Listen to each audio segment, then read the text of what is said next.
just like to remind everyone that these proceedings are being recorded and will be made available on the websites of Dundee City Council and the Health and Social Care Partnership for public viewing. I'll now take a roll call of the membership for the minute. Pat Kilpatrick. Present. Councillor Toland. Yeah, here. Hiya. Councillor McHugh. Present. Donald McPherson. Present. Vicky Irons. Yep, I'm here, Arlene. Dave Berry. Present, Arlene. James Cotton. Diane McCulloch.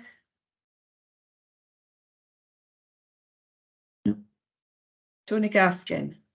Present. Raymond Marshall. Martin Sloan. Present. Thank you. So I'll just move on to the agenda. Item 1, apologies for absence. I haven't received any apologies. I'm not sure if anybody else is aware of any. Arlene, we've just Yeah. had apologies in from Jenny Hill. She's unwell today. So there may be questions on some of the papers in her service areas, which we'll have to feed back to Jenny. But hopefully if Diane joins us, we'll be able to cover most of the aspects. Thank you. Item 2, declaration of interest. Are there any declarations? No. Okay. That takes us on to item 3. The minute of the meeting held on the 20th of July is submitted for approval. Okay. Do we have any comments or additions to the minute? Any edits or points of clarification? Anything that MD's not happy about?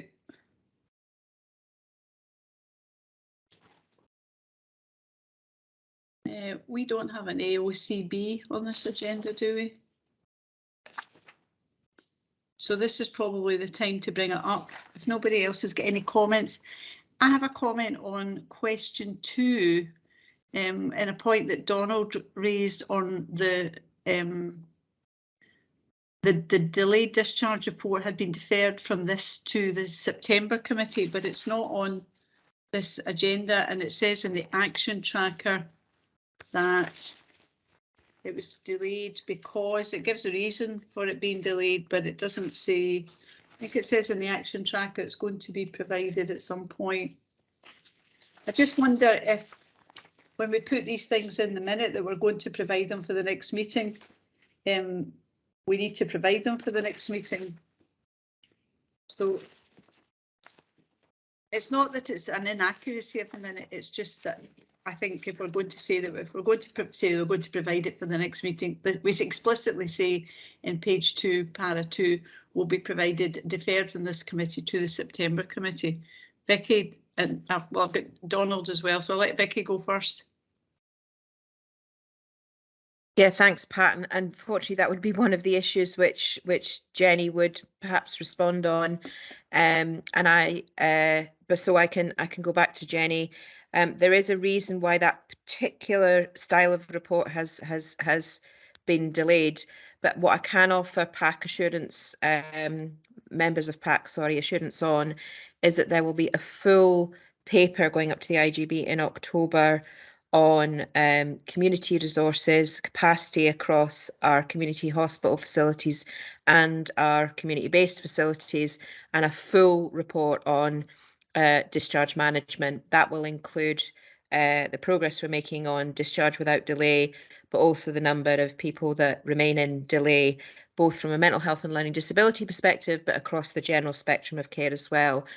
We're going to have that as a strategic item at the beginning of the next IGB, so that there's a full opportunity for us to not just scrutinise the data, but understand some of the service developments that have been put in place as well. So that may cover some of the issues, and I see Catherine's a way to come in as well about, I'm assuming, about the specific report that was required through PAC.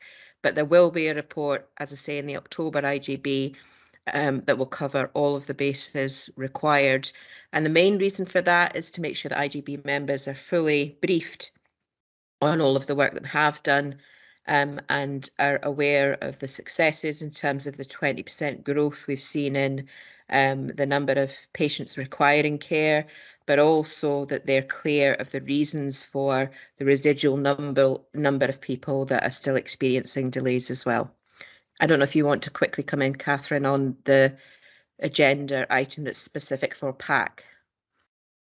Yeah. Just before you do that, Catherine, so I take this in proper order, Donald actually had his hand up, so I'm going to let Donald come in there.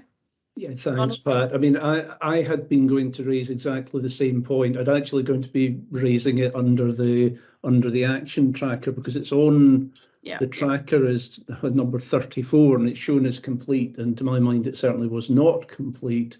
I am still concerned that this is something that has been deferred, but I think I take Vicky's assurance that we are going to have a full and thorough look, not at the issue, not just the issues, but also what we're doing about it at the next IJB meeting. But I think I would be considerably more concerned if that report for any reason did not come to the IJB. So if I can just put down a marker on that one. Thank you.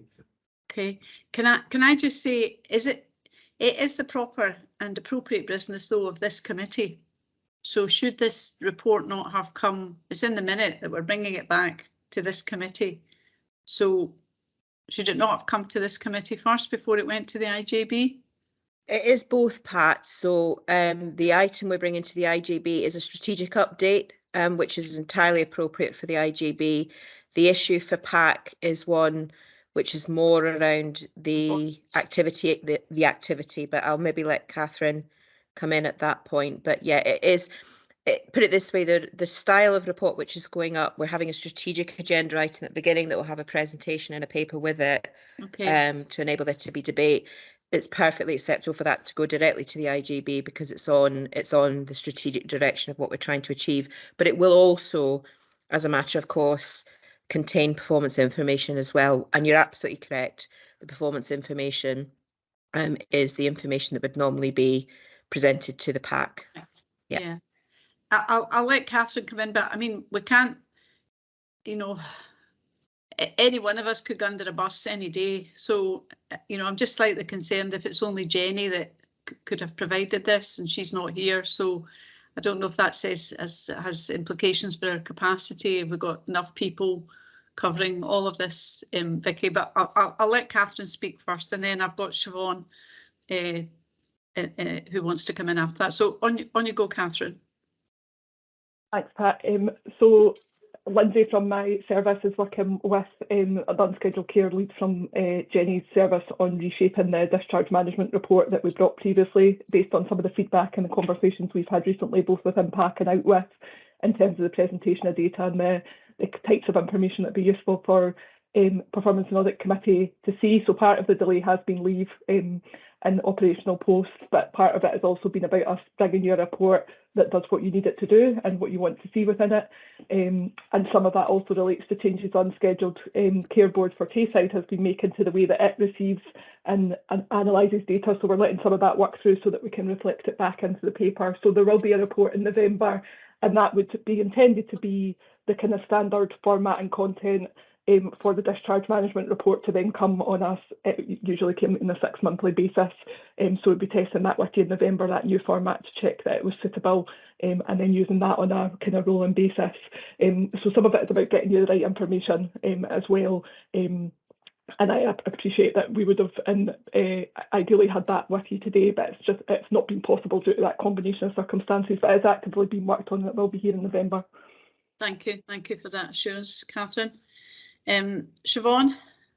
Hiya. Just following on from what Donald said, I just would like to kind of get reassurances that it will come up at the IJB as a matter of prime importance. Pat, I'm picking up on something that you said, and you half flippantly but half correct. I think that if one will fall under a bus, do we have a B plan if someone's not available to present it to the IJB? Because I don't think we can have another month's delay because of illness, kind of absence, because life is life.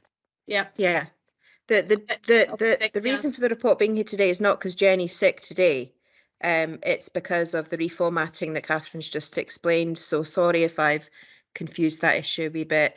But there is absolutely an agenda item on the October IGB, and there's actually a number of officers that have the knowledge who'd be able to speak to that in any case. So literally pinky promise it will be on the October IGB.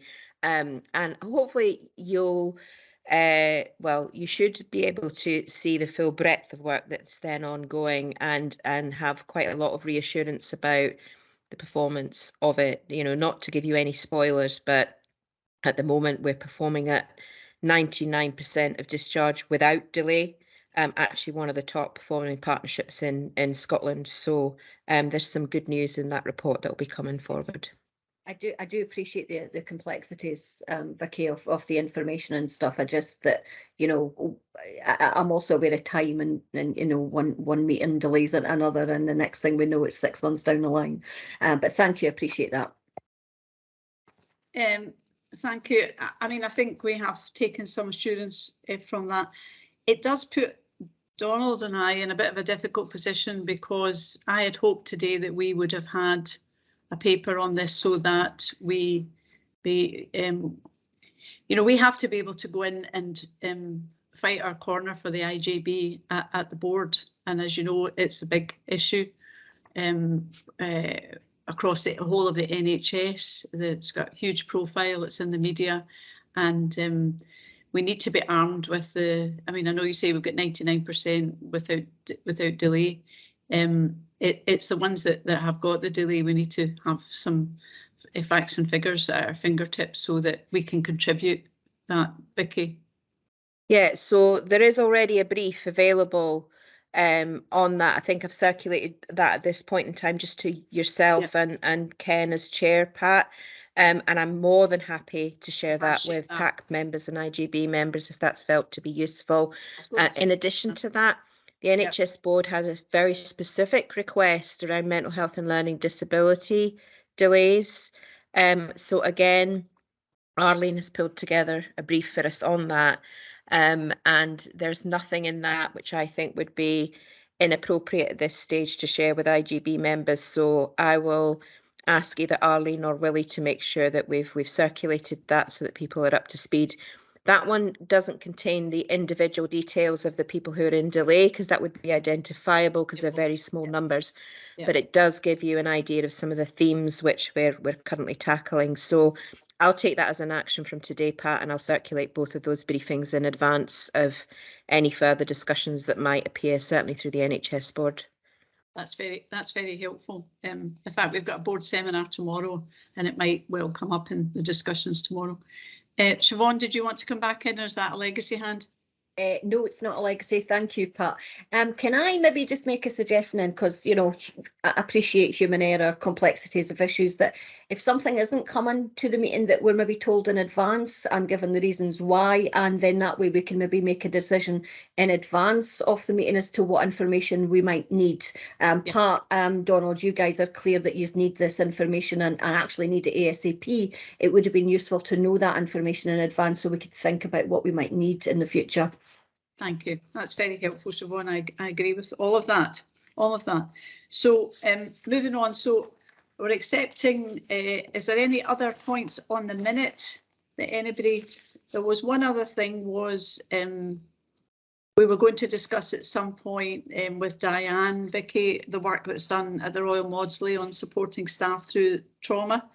I don't think we've had a chance to pick up on that, but we can perhaps have a discussion with Diane about that at some point. I think we've got a date in the diary. I think Diane's just joined us, so I just don't think we managed to get it before this particular meeting, but we'll definitely pick that up. Okay. I mean, it might be a useful thing to look at it, and you know, it might not. It might be that we're doing things that are already in that are being done by them. I don't know. It gets a very good review. I don't know if there are any other emergency admissions. Is that one that's on the agenda somewhere, isn't it? No, it's not. Because in point 11, Chief Audit Finance Officer was instructed to submit a further in-depth analysis of readmissions data to be submitted on Agenda Note Pack 16, providing the updated position. So that wasn't to come to this meeting, was it, Dave? No. No, I think that's down, and Catherine will correct me, I think that's down for the November one. Meeting, yeah. Is that right, Catherine? There's an update as part of the Q1 performance report. Right. So you'll recall that we were waiting for data for readmissions to be back on stream following the changes that have been made by NHSP side. Right, so the current position is that we anticipate that at the earliest we will start to receive data again in the middle of November. So we'll be able to start analytical work again from them, but it'll be obviously there'll be a period for us to work some of that through and do the further analysis before it comes back. Yeah, so it'll be into the start of next year, I would anticipate, but we'll continue just to update as part of the quarterly performance report so that there is sight of where the readmissions data is at and the work on that, so that people are aware of that, and happy to take any questions out with as well. Okay, that's helpful. Thank you, Catherine. So can I have someone to agree the minute and someone to second it? So Donald to propose the minute and someone to second. Maureen or Siobhan? Maureen, you happy with that? Thank you, Maureen. Okay, so moving on from the minute to the action tracker. Is there anything you want to say here, Arlene? No, just that it's submitted for noting. Are there any points on the action tracker? The one thing I had was we had the discharge management performance update on number 3. We talked about deferred until the DH&SCP structure. But then if you go to section 4.2, I think of the minute, it says that, was it 4.2 of the minute? I'm not sure if we're just waiting on the structure or are we waiting on the performance management update, the discharge management performance update. I don't know if we're waiting on both. I'm not really that well, am I concerned about the discharge? Is that the discharge management structure, how the discharge management team work? Or is that the performance of the discharge management function? I'm not sure. That's not really clear to me what it is I'm waiting for. It says it's deferred until restructure confirmed, but if it's the performance of the discharge management process, I've got Dave, I've got Donald, and Dorothy want to comment here. So I'll let you go, Dave.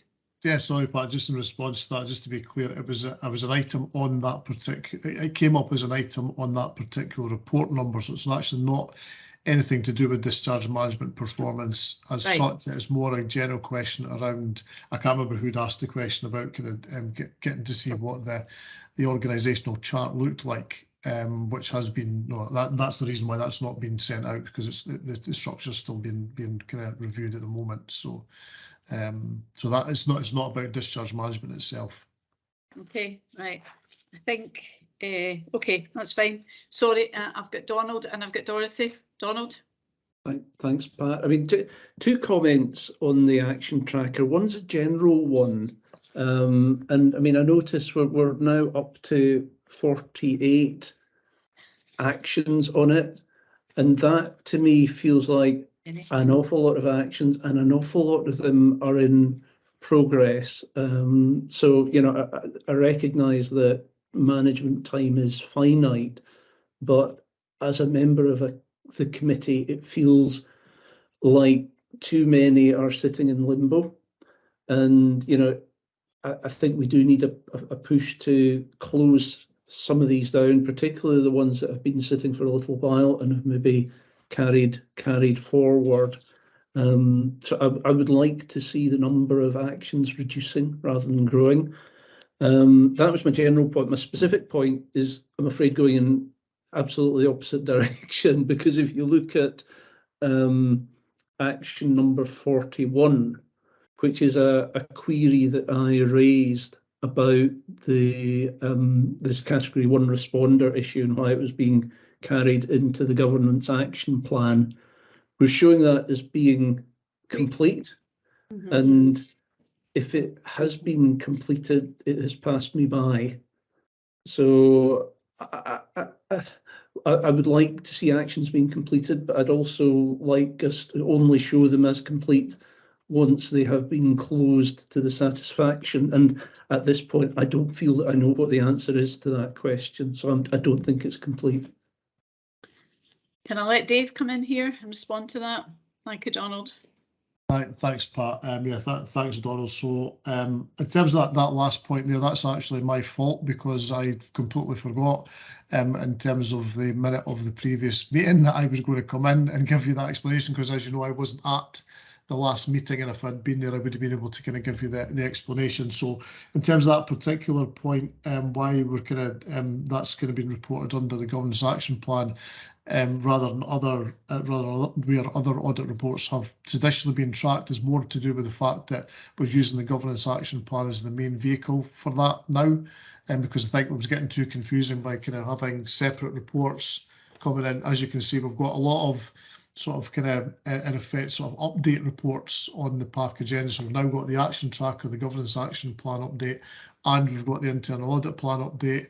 So to have kind of another internal audit kind of or individual internal audit plan updates it's taken up the agenda with all these sort of updates rather than some of the kind of the focus of the PAC itself. So so that's why we've kind of added those items to the governance action plan, because there were only, I think, was it four particular actions, I think, that come through. So it doesn't add too much to the overall governance action plan and gives the PAC the opportunity to scrutinise progress against those particular elements for that. So that's what I should have said in the previous item, but I completely forgot all about it. So apologies for that. Okay, thanks, Dave. And noted, and I'm comfortable with that. I think.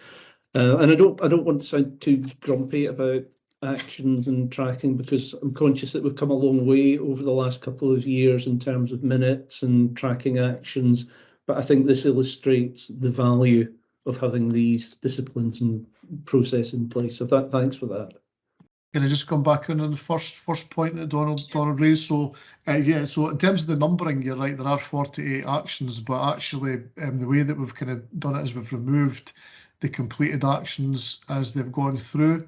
Yeah. I actually did mean to kind of go back to Willie to say, can we renumber these basically starting from number one? So you'll see there are gaps, particularly, there's number gaps kind of as you go through them. So once they're completed, we've kind of removed them off the piece. But absolutely, I know there's a number of particularly the start of the action plan, there's a number that are still outstanding, and although some of them we've kind of picked up in terms of discussion today, there are certain others that we do need to kind of get moving and kind of get cleared off. I think also just to reflect that we've got probably there's quite a lot of actions came from the last meeting as well. Some of them are green and some of them are also in progress as well. So so yeah, there's not quite the 48, Donald, but I agree there's still too many that are outstanding that we need to clear. Thanks, Dave. Can I let Dorothy come in here? Dorothy? Thank you. I've got two comments as well. One's a general one related to what Donald was talking about earlier. The layout of the tracker. To me, there's no difference in the colour coding for actions that are in progress but overdue, and in progress but within the time scale. And I think that's quite important. Everything's amber if it's in progress, and some of it is quite a bit out of date. It's been in progress since September 2021. Or March 2022 or November 2021, and I think it's important to highlight where these actions are out of date to give a wee bit of impetus to, You're off mic, Dorothy. Your mic's gone off. Sorry, I need to try and keep my hand away from the keyboard because I keep touching the thing that puts the is action number 30 on page 10. Yeah. Which talks about Diane McCulloch would confirm if any requests had been made for treatment of children. Last sentence. And the status that's given in green as complete, it doesn't actually respond to that action point. It doesn't tell us whether requests had been made for treatment of children. So, and yet it's marked complete. I read that as it's an adult only service. It's maybe not that clearly, not that clearly defined in the action tracker, but it probably should have said in the complete. I think I'm right here, Dave. Keep me right. Is that is not Trudy raised that, and that mental health emergency ambulance is an adults only. That's what it says, and that children are not. That's not suitable for. Is not considered to be suitable because CAMS run the child adolescent psychiatry, but that's maybe because I've come from the NHS, so I don't know, but Diane would clarify that. But could I just say, Pat, I understand that it's an adult only service, but that doesn't address the question if requests had been made for treatment of children. No, it doesn't. You're absolutely right. You're absolutely right, Dorothy. Diane, do you want to come in there? Yes, thank you, Councillor McHugh. And I think it's quite difficult sometimes in terms of relating to the conversation at the time where we might have sat through that and then perhaps the way that things are being recorded. So my understanding at the time of the discussion was that Trudy was absolutely asking around, did the service actually work with children? And is that the way that it was being delivered? And the response that I've come back is to confirm it's not. It's an adult only service. As Pat has said, it's children are working that way through, but at this time they are undertaking quite a significant review to look at just what the data is telling them around that to get a better breakdown, and that evaluation will be coming. So I think perhaps it's always quite difficult when you're seeing an action that doesn't have the whole context. And my understanding of what Trudy was asking at that time was absolutely, is this something that covers for everyone, and is it something that's applicable for children or is it not? And that's the way I've responded. But I recognise that in reading that, in terms of the final sentence, that might not have therefore covered that particular part. Are you happy with that, Dorothy? Yes, thank you. Thanks, Diane. Thank you for clarifying that. And Siobhan would like to come in. You've got a point, Siobhan. Thank you. Just in the spirit of what Donald and Dorothy were both saying in terms of the progress completed and so forth, it would be quite useful to have a prioritisation of those, and that fits in, I think, with what Dorothy was saying about some are in progress, but actually on track in progress, but others are way outdated in progress. So it might be an idea to kind of think about how to prioritise these and get them done and completed within a timely fashion. Dorothy, the point about the children's services, I think that for me you're right in the sense that what it was really asking was there an established demand for those services from children, and maybe that's what is not quite answered yet. Okay, that's a very useful point. The other thing that I wanted to raise was that action 47 and 48, it just says updates provided to the next committee, but it's in progress for November. I would have liked those reports at this meeting, because I don't know whether we should have it at every meeting. I think that the Drug and Alcohol Recovery Service and where we are on mental health and MAT standards are so important to this IJB. And we've talked about reputational risk and the inability to recruit staff and retain staff. We're so high profile in this area. We get a lot of bad press, which we don't deserve. But I would like to see it coming to this meeting, but maybe it's going to go to the IJB. I don't know if you want to comment on that, Diane. Thank you, Pat. I'm not sure if people are aware, but there's been quite a lot of work done this month around preparing a response in terms of the mental health executive group, which had to be in for the end of this month. And so that's been worked on both at a Tayside level, but is specifically in response to Mr. Strang's report. There's also been a lot of work being done in terms of alcohol and drug services, with the first report having to be in by the 31st of September.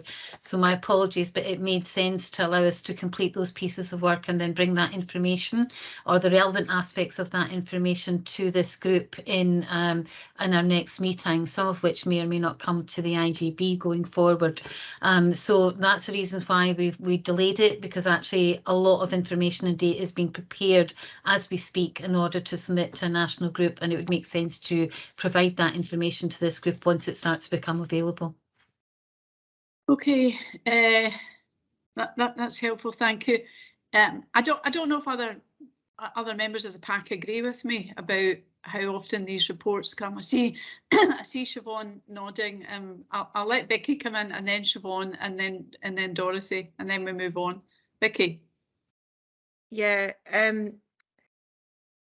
This might sound a bit rude, but we need to be really realistic about what's feasible in terms of reporting back, and particularly with the Dundee Drugs Commission work. We've got a schedule of reporting dates throughout the rest of the autumn, both for the PAC and IGB and the Council Policy and Resources Committee as well, and indeed the Public Health Committee of the board.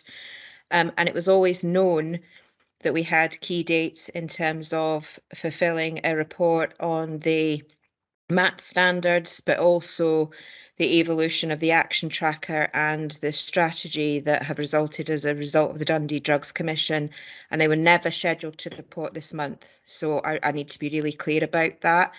I understand that there's a significant interest and requests for information around this. And that's one of the reasons why we've just set up a monthly brief.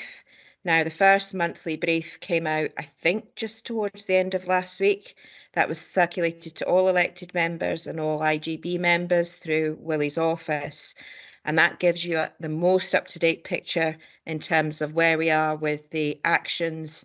Also gives a quick overview in terms of performance, and confirms what Diane's just said there around the submission of the MAT standards report that needs to go to Scottish Government. So what I'm trying to say is we're doing our best to share all of the information. We can definitely do that on a monthly basis, and I think that should respond to most people's requests for information.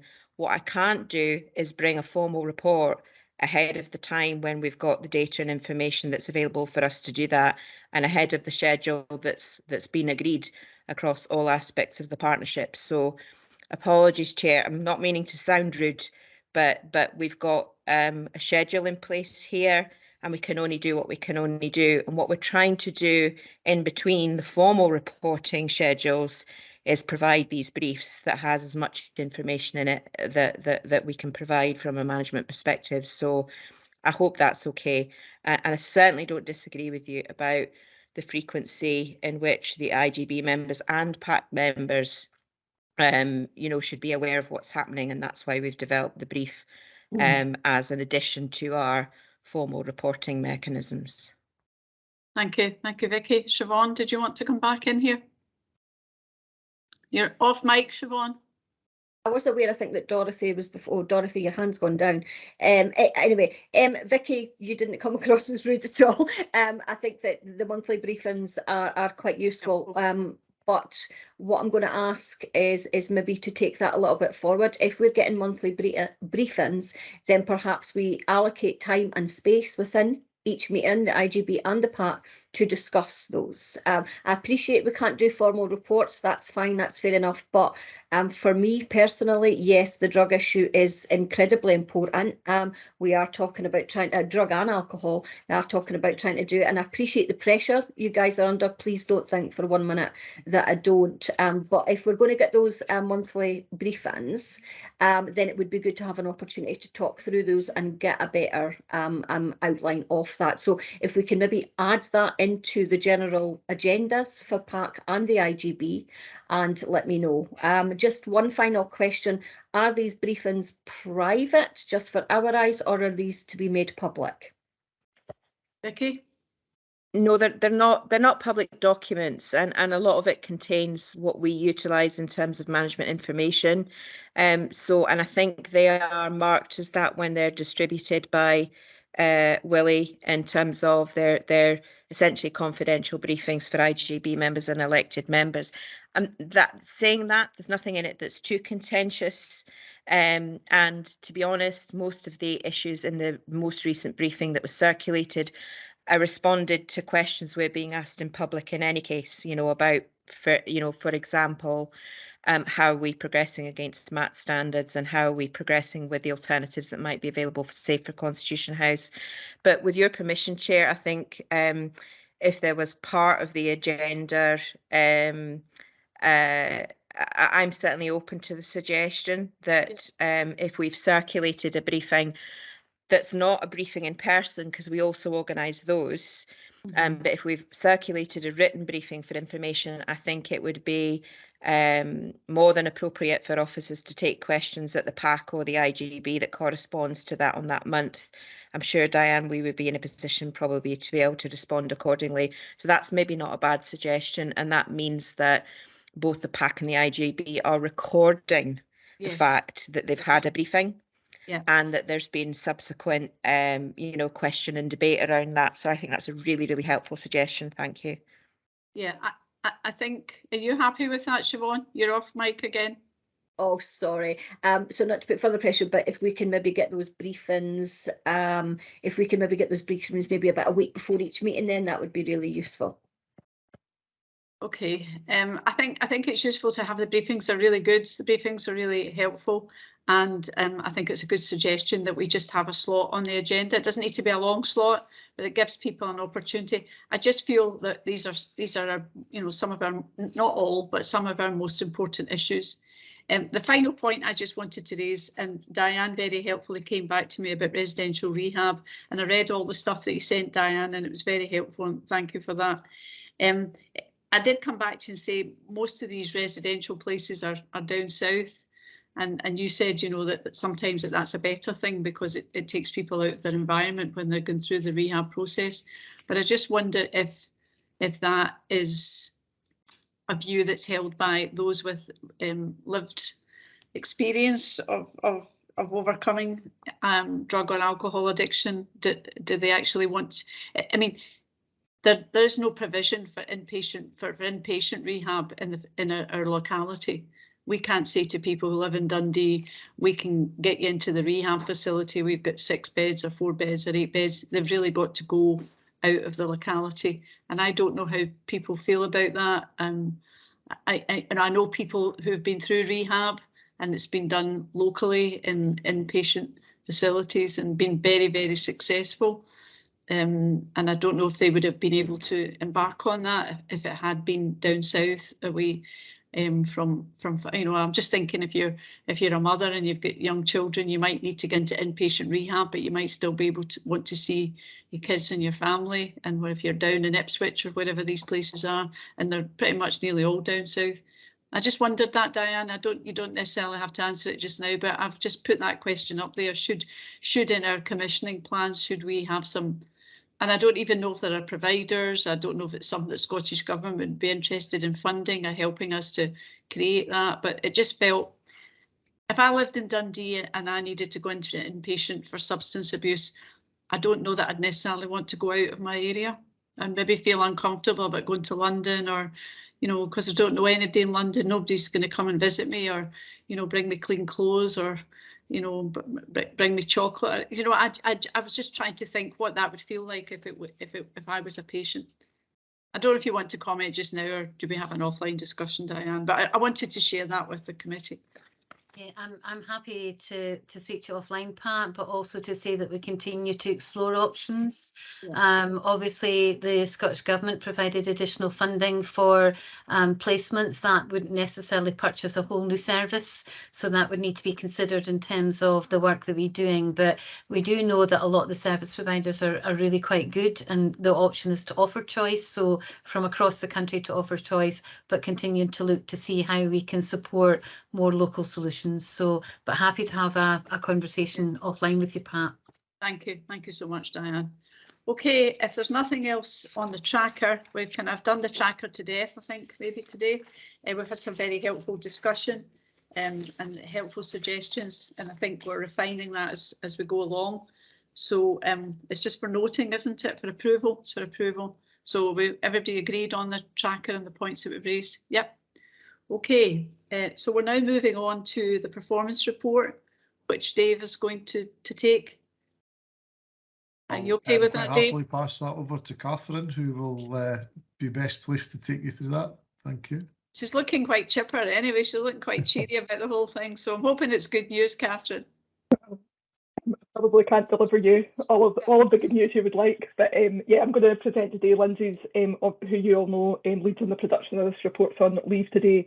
So if there are technical questions, I might need to take a few of those away, but hopefully not.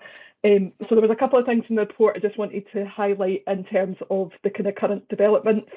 We've already covered readmissions and discharge management and the bits that are in there, but Lindsay is also continuing to work on some of the other feedback from PAC members in relation to adding statistical process control lines onto the graph, so that you can have a little bit more of a sense of what's normal variation and what would be abnormal variation, and we might want to scrutinise further. Following some feedback from Pat, we're also having a look at the long-term trend charts and how we can include benchmarking information within those where that's available. And we are actively working on data sets around mental health and drug and alcohol indicators.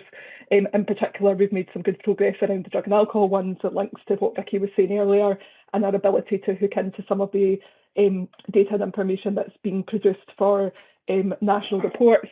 There are some sensitivities around that data in terms of information governance, so we do need a little bit of time to work through that in terms of what comes to PAC in a public setting as well, but we are continuing to work on that. And as I say, delayed discharge and readmissions we've covered already today. So those things are ongoing, improvements to the report, and hopefully start to see those filter through in the next few quarters. In terms of the Q1 performance for the current year, overall the partner performance is reasonably consistent with the previous 4 quarters. In terms of emergency admission rates, we continue to have a declining position from the 15-16 baseline year, but having said that, we do perform well within our family group. Although the number of emergency admissions from A&E has declined, so it's become poorer, the rate has improved over the last year. So compared to 15-16, the admissions from A&E are poorer, but we are seeing improvement in the last 4 quarters. And again, the rate of emergency bed days is overall a positive story in relation to both the 15-16 baseline and our position for family groups. So around emergency admissions, there is kind of mixed performance, some elements that are looking good in comparison to other partnerships, but somewhere there continue challenges for us. I'm not going to cover falls in any detail because you're about to have Matthew and Liz present a detailed paper around that. So not much value in me covering it, and also in terms of inspection gradings, because again, there's a paper in there in relation to that. In terms of delayed discharge, although we've touched on that today, obviously this quarter's data shows a continued decline in performance around the standard delayed discharge.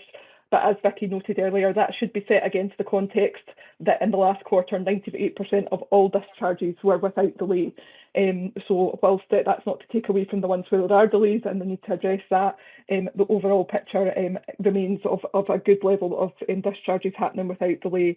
And again, positively around complex delays, as a positive performance picture, both in relation to the 15-16 baseline and over the last 4 quarters and into this quarter, improving picture around those complex delays as well. Those are the kind of key points for highlighting, but I expect there's will be questions about specific elements. Hopefully I can answer some of them. Liz might be able to help with some of the technical questions around data availability and things like that. And if not, I'll take things away and make sure we get quick responses back when Lindsay's back from leave next week. Okay, thank you for that, Catherine. Questions for Catherine on the performance report? Dorothy? Thank you. I'm new to all this question. On the performance summary, page 19, the last two items, delayed discharges, talks about standard and code 9. I don't know what that means. Could someone explain that to me, please? Okay, so code 9s are complex delays, and I am not the best placed person to answer the technical element of that. I'm going to ask Liz Balfour if she's able to explain what's included in the complex delays, if she's there and able to. I am here. I am not sure on the exact definition of that, but I can find out and I can relay that back to the group. Okay. Okay, happy with that, Dorothy. Diane, did you want to come in on complex discharges? Yeah, complex discharges can be something, for example, where you're waiting on a piece of legislation to be approved. So that might be an adult with incapacity guardianship order. It could be where you have a situation where you're waiting on, for example, a specialist type of service in order to be able to discharge people. So someone has a significant health condition that can only be delivered in a particular type of setting, then that might be a complex delay. So those are the kind of things, Dorothy, that might be equated to as complex. Are there any other questions? Thank you for that, Diane. Thank you for the explanation. Are there any other questions on the report? Can I ask a question just about delayed discharges and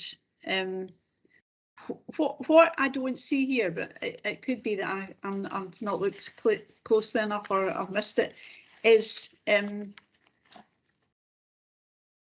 the numbers of days that people are waiting. You know, are people who are a delayed discharge, you know, for those that are the complex discharges anyway, my experience of dealing with complex delayed discharges is that some of them can be very, very long waiters if they're waiting for something very specific, if it's a community placement in a community facility, and you know that these are under a lot of pressure. So I wonder if at some point we could begin to see how long, because these are people, and there is a clinical governance issue here because they're people who are essentially in the wrong place, and you know it's not appropriate to be in hospital or in a learning disabilities bed if actually you're well enough to be in the community. So I just wonder on those 2 points, but I see Vicky's back with her hand up, so I don't know if you wanted to answer them or Diane wanted to answer, and maybe you can't answer it just now, but it's a bit of the jigsaw that I don't see anywhere. So exactly those details are in the brief that I've just circulated, Pat, Right. sorry, on LD and mental health. Right. And a more detailed kind of overview of that will form the basis of the paper that we'll take to the IGB in October, and that will be in the public domain. So as I say, we have to be quite careful here that because of the numbers, we don't necessarily give out information that can be identifiable against any individual, but certainly we would discuss the themes along the lines that you've just described. So that's both in the brief I've just popped on email, and it'll be in the paper in October too. So we'll be able to have a look at that in a wee bit more detail at that stage. Thank you, Vicky. Dorothy, did you want to come back in? And I think Catherine's got a comment as well. Dorothy? Yeah, I wasn't sure whether I was going to bother, but it's just a general comment about the layout of the report. I'm very susceptible to colour, obviously. Catherine gave a quite a positive verbal update on this report, but when I look at the performance summary table, it's all red. You know, and that immediately sets alarm bells ringing in my head. So I don't know how we could fix that. I'm just making the comment. Colour coding is really important. And I like colour coding, and I'd like it to be perhaps a little more nuanced than sometimes we see. I'm not really sure what I'm trying to say here, but it looks like the summary is at odds with the fairly upbeat verbal report that Catherine gave. Yep, I think that's a valid point. Catherine, do you want to come back in there? Yeah, I can comment on the earlier question around the delayed discharge, the bed days, etc. So that at the moment, the quarterly performance report is focused on the national indicators, and those are rates rather than bed days lost.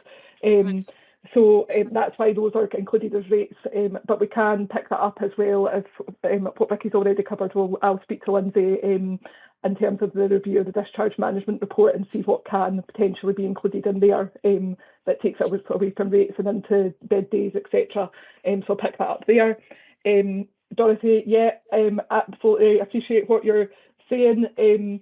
We can look again at the tables and what we include. The first table is focused on the statutory requirement that we have to evaluate our performance against the baseline year. And actually across most partnerships in Scotland, you would see a pattern which is red because of the demand and changes in social care environments over that period, that all partnerships have struggled to improve performance against that baseline. It's the rate of decline that perhaps varies more. But we can think about how we could reflect some of that a little differently, or use a slightly different, more nuanced colour coding, as you suggest around about that as well. So again, I'll pick that up with Lindsay when we come back from leave and see if we can think about how that could be improved. I think some of that is included in the table that follows on, but isn't colour coded in the same way. So there's maybe a combination of things we could have a look at to help improve that and make it more accessible for everybody. Thank you, Catherine, and I'm sorry to add to your workload, but that's very welcome. Thank you. Sadly, it's for Lindsay's workload and not mine, but she'll have a look and maybe speak further with you, Dorothy, about what would be helpful off table. I think as a general point, and if you look at NHS data, it's the same. It's actually staggering that we've managed to make improved areas, that we've got as much. I mean, I know we have a lot of red on page 19, but on page 21 we have actually quite a lot of green, and it is staggering that we actually managed to improve against the backdrop of increasing demand, increasing poverty, you know, the economic situation, all of those things. You know, I think we're mindful of that. I think the issue about the bed days, I don't want to labour it, is, but rates and bed days are two different things, and rates can look very good, but for individual people, which I don't want to identify them as individuals, but you know, we're not just looking at a population here that is made up of individuals, and it would be good to see what the total number of days would be. It's a bit like A&E. Sometimes you can see very high rates for A&E within 4 hours, but that sometimes could be that because people not the same numbers present.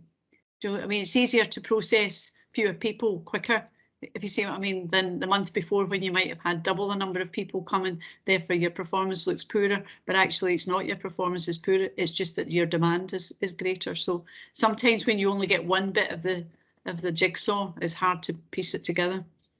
Okay, thank you very much for that, Catherine, and a very detailed report, and I think we're very appreciative of all the work that goes into producing that, and thank you to your colleagues and your team members who support you. This is just for noting, I think, Arlene, isn't it? So yes, duly noted. Okay, moving on now to the Falls report, and we've got people presenting that for us, haven't we? Yeah, good morning. Thanks, Chair. I'm Matthew Kendall, AHP lead for the partnership. I'll speak to the Falls report, and Liz is here to help with any technical issues in and around the data. And thanks to Catherine's team and Lindsay for pulling the majority of this together. So I think, building on the conversation that we've just had, hopefully I'll be able to sort of answer a few questions around some of the data that's in the performance report, and actually the important nature of understanding what that data is telling us, or maybe more accurately, what we need to do to try and understand that data and dig underneath it a little bit to make sure that our services can address things as well as possible. So a little bit of background information then on Falls, and people are absolutely right in terms of the red nature of the report that we've just seen, in that Dundee is one of the poorest performing partnerships with regards to falls. Now, the measure that we are talking about with regard to that is the rate of falls related to hospital admissions for people over the age of 65. So it's just that one metric, how many people are admitted to hospital as a result of a fall. So it doesn't take into account all of the other work that we do in and around falls and the supportive work that goes to prevent people from falling and to manage people once they've had a fall. We do know that there's a particularly high rate of hospital admissions within the Dundee population, and the figures have been fairly consistent with that, although we have seen a little bit of improvement in that more recently. Rehabilitation services are key to preventing repeat falls. The safety of a person's immediate environment, as well as a review of the prescribed medications, are important alongside multifactorial assessments. So there's a really wide team that's responsible for managing people's falls, not just within the Health and Social Care Partnership, but with our broader partners as well. So we've got health, social care, and a very wide range of people that are responsible for helping people not fall, but also managing them once they have fallen. There is a national strategy, or there was a national strategy for falls and fracture strategy. This was under development, again, as a review before the pandemic. It's actually currently paused. So within Tayside and within the Dundee Partnership, we're continuing to work with the strategy as existed. And I've talked a little bit about the strategy in the 4 different sections of the strategy through the paper. Through section 5, the stats are there and people can see those, but a couple of things just to bring to your attention. The falls admission rate at 5.5 for the 80 to 89 age group was particularly high in Dundee, and that might be relevant with some of the conversations that we'll have. And section 5.6, and I think this is a key point, and I think talks a little bit about some of the red nature of the performance that we've got. In 2015-16, 1 in 5 falls admissions, 21%, had a length of stay of 1 day or less. That's now increased to somewhere in the region of 56% for people that get admitted to hospital but stay for less than 1 day.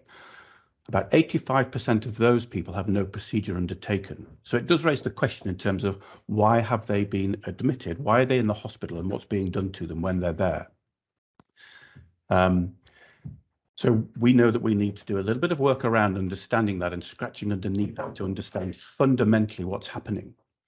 What we think is happening in and around this area is that people are being taken into the hospital and are being made safe. They can go into the hospital, they can be fed, they can be hydrated, they can have their medication reviewed, they can be cared for, they can start to make the links into social care services, into therapy services, and we can start to wrap care around them and start to identify what they need. We need to understand the times that people come into the emergency department and when these decisions are taken, because it might be that people in the 80 to 89 year group who live alone are coming into the emergency department, and they could turn them around and send them home, but doing that at 9, 10, 11 o'clock at night to an empty house where it's cold, where they're afraid and they're in pain and they've just fallen and very anxious, perhaps wouldn't be the best thing to do. So it might be that some of the figures that we're looking at are actually indicating a very person-centered approach to how we're managing people with falls. Now, we don't know that for sure yet, but that's work that we started pre-pandemic, but we had to pause in terms of looking at patient journeys through the emergency department. So it's just interesting in terms of understanding the metric that we've got. And Liz's team has done a fantastic job in breaking this down and showing us actually how many people stay for a very short period of time and how many of those people have no procedures undertaken when they're there. So in Dundee, a person who's fallen conveyed to A&E is more likely to be admitted where they can be supported and observed, as we just explained onto there. So I'll go down into section 6 and a little bit more of the context. So this is all data that won't be new to members at all, but Dundee's got high levels of deprivation. There's a wide gap between the richest and poorest, and overall Dundee's the 5th most deprived local authority area in Scotland. There are a higher percentage of people in Dundee with 1 or more health conditions than in Scotland as a whole. People in Dundee experience age-associated ill health earlier in life. So chronologically they're aging, but physiologically they age more quickly and therefore need care and don't manage with what's thrown at them and the illnesses that they've got, as well as people in other parts of Scotland. There is a strong correlation between poverty and poorer life outcomes, and this association is clearly visible in Dundee. So there are reasons there as to why it's a complex situation and why we find it difficult sometimes to perhaps do so well in the falls side of things. It's not an excuse, and of course it's something that we need to work with, but there are just some reasons that perhaps sit behind some of the figures. Section 6.7 just talks about the responsibility to reduce the rate of hospital admissions as a result of fall is really wide-ranging. It's not solely the responsibility of the fall service or the partnership. Our partners, the voluntary organisations, volunteers, etc., are just as important in identifying those people at risk and putting services in place to try and support them before they fall, while they're falling, and certainly after they've fallen. We have set up within Dundee a falls group, which I chair alongside our operational falls lead. We meet every 2 months. We continue to meet throughout the pandemic. It's been an extremely well attended group, and it's full of people that have got just so much drive and passion for this agenda that it's really heartening to see. And we've got people from all different walks of life, and it's listed a little bit through there in terms of what the remit of the group is and what the group do. But I won't go into detail for that, but I'm happy to answer any questions on that. But it's, as I said, it's a very proactive group that have done a lot of work. Down at section 7.2, I've listed the 4 stages of the full strategy that existed. So stage 1 is that all about supporting active aging and about health improvement, self-management. And this is an area that I think we do really well on, but it's probably the fundamental area that we need to absolutely crack across Dundee, not just for falls, I guess for a whole range of different life conditions and health conditions that people have. But we've got a range of events where we go out and we do roadshows across the city, particularly in the areas where we know that there are areas where there are high levels of falls.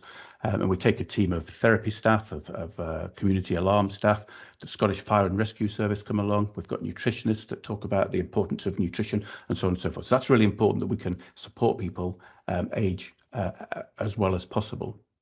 We use the life curve model to try and help people understand what they can do to get themselves in the right position on the life curve. And that is a useful tool for clinicians to use in terms of trying to be innovative in terms of the services that they provide. Section 2 there talks about identifying individuals at high risk of falls and or fragility fractures. So we've got different stages of assessments that can be done. So a stage 1 assessment is that 5 very simple questions, and if you answer yes to any of those questions, then the outcome of that is that you should be referred into our full service. And these are questions like, have you fallen in the last 6 months? Are you afraid of going out? Are you afraid of falling? And if people say yes, we want them to come in and see that the services. People can self-refer on that form. It doesn't need to come from a professional, but we've shared that form as widely as we can with partners to try and make sure that people have got access to that and people can get access to the service. When people come through into the service, we have a level 2 screening tool that's used, and that looks at all of the different elements that can contribute to a fall. What medication you're on, your eyesight, your footwear, your environment, a whole host of different areas.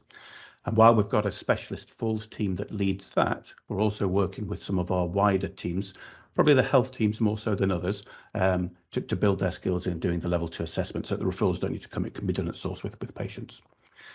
Stage 3, I think, is one of the areas that we probably need to do most work on, responding to an individual who has just fallen and requires immediate assistance. So we do have great systems in place in some areas, our social care response team, the community alarms, they've got a great system in place whereby they can respond. And we've done work with that team because they have thousands of calls per week and they have significant numbers of fallers.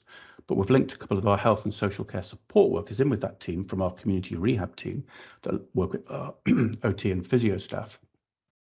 And they've been taking a much more proactive and empowering response to people that have fallen. Rather than helping people get up and back into the chair, keep them safe, they're actually going through much more rehabilitation conversation with them to try and prevent them from falling again in the future. So that works really well. And we've got, I suppose, a captive group of people, and we've got a service that wraps around them. But for people that fall at home or in the street, often the first port of call would be the Scottish Ambulance Service, and they would come out, and they're really left at this stage with 2 options. They can either leave somebody at home, take a risk, they'll probably be okay, or they can take them to the emergency department. We are working on pathways through to our enhanced community support service and into our therapy services directly so that people can refer across, but it's proving really, really challenging to work with SAS and get those pathways open and working really clearly. And I suppose the next part of that we really need to work in is the front door in and around 9 Wells, I suppose, for us in Dundee, to make sure that we've got teams that can meet people when they come into 9 Wells, do the assessments and turn them around very, very quickly, and then support them, and this is the crucial part, support them back into their own home so that we're not leaving people in a vulnerable position.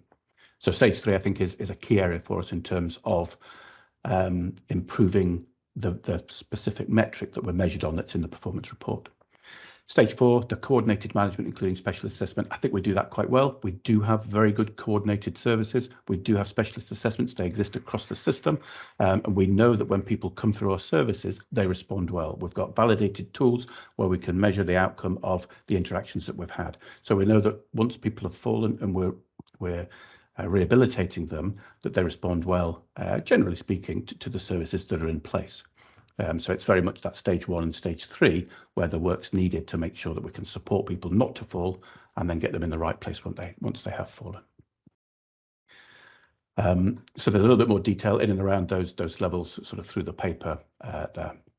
So in terms of next steps, so we've clearly got a lot of work to do to build on the very good work I think that Dundee Partnership has done up to now.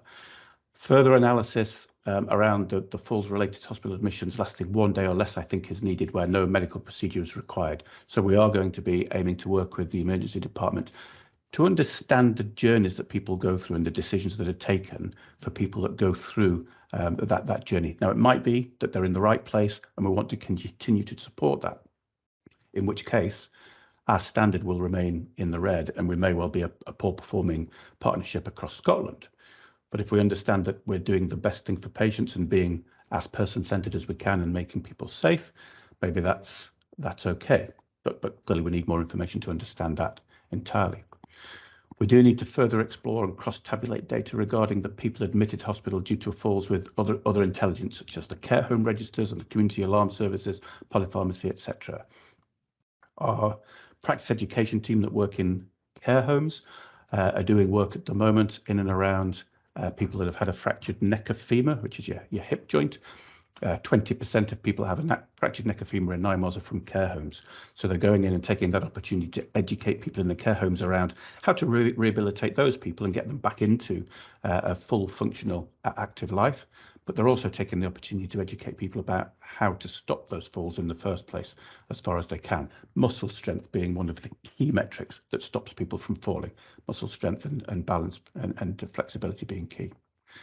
And then the last point onto there, a more collaborative approach to falls across Tayside. The teams do link well across Angus and Perth and Kinross, and we do link into acute, but we've had a recently appointed new strategic falls lead across Tayside, and we've got a showcase event coming in, I think it's November, where we're pulling together all of the people from the full services.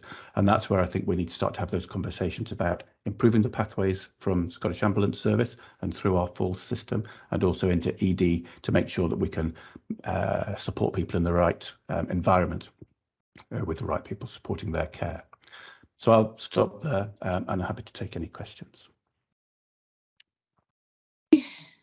Thank you, Matthew. Thank you for that very comprehensive report. It's really interesting. I've got a few points, but I'll let my fellow committee members come in first. So I've got Dorothy, and I've got Martin, and I've got Donald. Matthew, thank you. As Pat just said, a very comprehensive report and an excellent presentation. As an older person, this is something particularly dear to my heart. We do seem to know a lot about falls, don't we? We know why they happen, we know who they happen to, we know how to prevent them, and we know how to treat them, and yet our numbers continue to rise in Dundee. I had a look at the key aims of the falls group, and I tried to work out how successfully we're addressing these. So what I would like to see, if you have such a thing, is, and this will probably be quite complicated, the pathway. More information on the pathway. If you could send that to me independently, or if the rest of the group want to see it, that's fine. And information. I'd like more information on the preventative aspects. You know, the road shows, the outreach work that you're doing, because I'm conscious, as an older person and someone who's in touch with older people's groups across the city, that maybe a lot of people will only phone the ambulance because they think that's their only option, you know, when something happens at home, if they fall at home.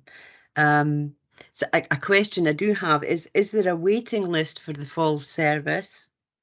Because I heard you say that you had thousands of callers a week. So is there a waiting list for people to access the falls service? Sorry if there's quite a lot in that, but a great report. Thank you, Matthew. That's fine. Thanks, Dorothy. I'd be happy to share that information with you. That's no problem at all.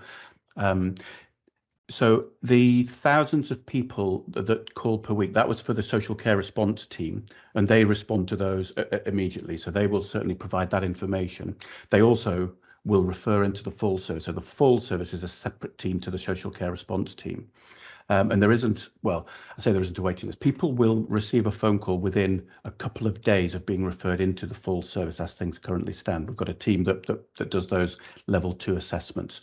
So we try and respond as quickly as we can, and it's very much a screening service, and they will refer on to the most appropriate services. So we try and preserve their time to do the screening rather than getting involved with any, because they're physios and occupational therapists, but we want them to signpost, get them into the specialist teams, so the specialist teams then go on and do the work from there. So the response rate is very quick for the full service at this time. Okay, thank you for that, Matthew. I've got Martin, I've got Donald. Martin? Thanks, Chair. I just want to first of all say that the report is an excellent report, one of the best I've seen in relation to falls for some time. And I'd like to thank you, Matthew, and your team who did the report, and congratulations on everyone there. My questions, and I've got so many questions, but I'm just going to boil them down to a couple of questions. You mentioned a minor injury unit. How much of an impact do you think that would take on reducing the A&E impact, but also speeding up the flow from someone having the incident to someone being fully treated and sent back home or back to the care home at the end of the day? Do you think that would be a bigger improvement in the standard, or do you think it wouldn't be making that much of a difference? And the other question, just want to get both out of the way, is do we have any data, specific data on where these falls are taking place, i.e. indoors, outdoors, surface type? Because I'm looking at the area that I live in at the moment, and the standards of the pavements and standards of the streets are so poor that I'm surprised that more people are not following. And I noticed that there's a lot of degrading streets in and around Dundee, and it needs to really be looked at. And I'm wondering if that's taking an impact in the levels of falls. But other than that, thank you. Great, thanks, Martin. And it's very much a big effort in terms of pulling that report together, and I'll make sure that I pass on your comments about that. In terms of the minor injury units, I suppose there's different ways of looking at that. If we had a minor injury unit, or 2 or 3 in Dundee, so people went there instead of going to Ninewells, our metric would probably be better, because the minor injury units probably don't have the facility to take people in and care for them overnight in the same way that Ninewells do, with the same range of services that they've got access to support people. So the metric might be better in terms of the number of people or the rate of people that are being admitted to hospital. But the question I suppose I would ask in there would be, so we're sending people home, which is great because it's the right environment for them to be in, but are they appropriately cared for in the best way possible when they're there? Do they just need a little bit of support prior to getting there? And that's the work that I think I need to do with the emergency department to fully understand that. So I think if we had minor injuries, we'd be performing better, but would it be a better service for every individual? I think that's still sort of up for debate, if I'm being honest with that. We are doing work, and Liz might want to speak to this, but it's not something we've done yet. But looking at the partnership areas where there are minor injury units, so Angus, of course, is one of those, but they're across Scotland, just to see what the difference is in the figures and the pathways that exist there, to see what sort of impact they do have. In terms of your next question, do we know where falls occur? Yes, we do, from the people that we see, because we ask them. I think the vast majority are indoors as opposed to outdoors. So we do understand that. The issue about the pavements and roads and things like that has been long talked about in and around the falls agenda. And I've linked in with Dundee City Council. I don't know the name of the department, sorry, but the roads and pavement department. And they produce an annual report on the number of complaints that they get, how quickly they respond to those, how much money they spend, and so on and so forth. And that's sort of produced a bit like this report as a comparative for other council areas in Scotland.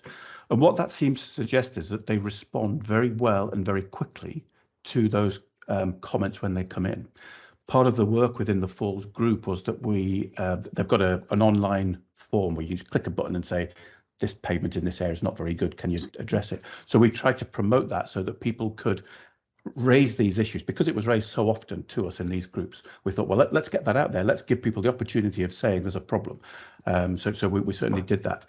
We also added questions into our assessments for our therapy staff in the Falls team to say, is there a particular area or particular street or whatever that's causing that? And actually the feedback from that is that there are no patterns to that.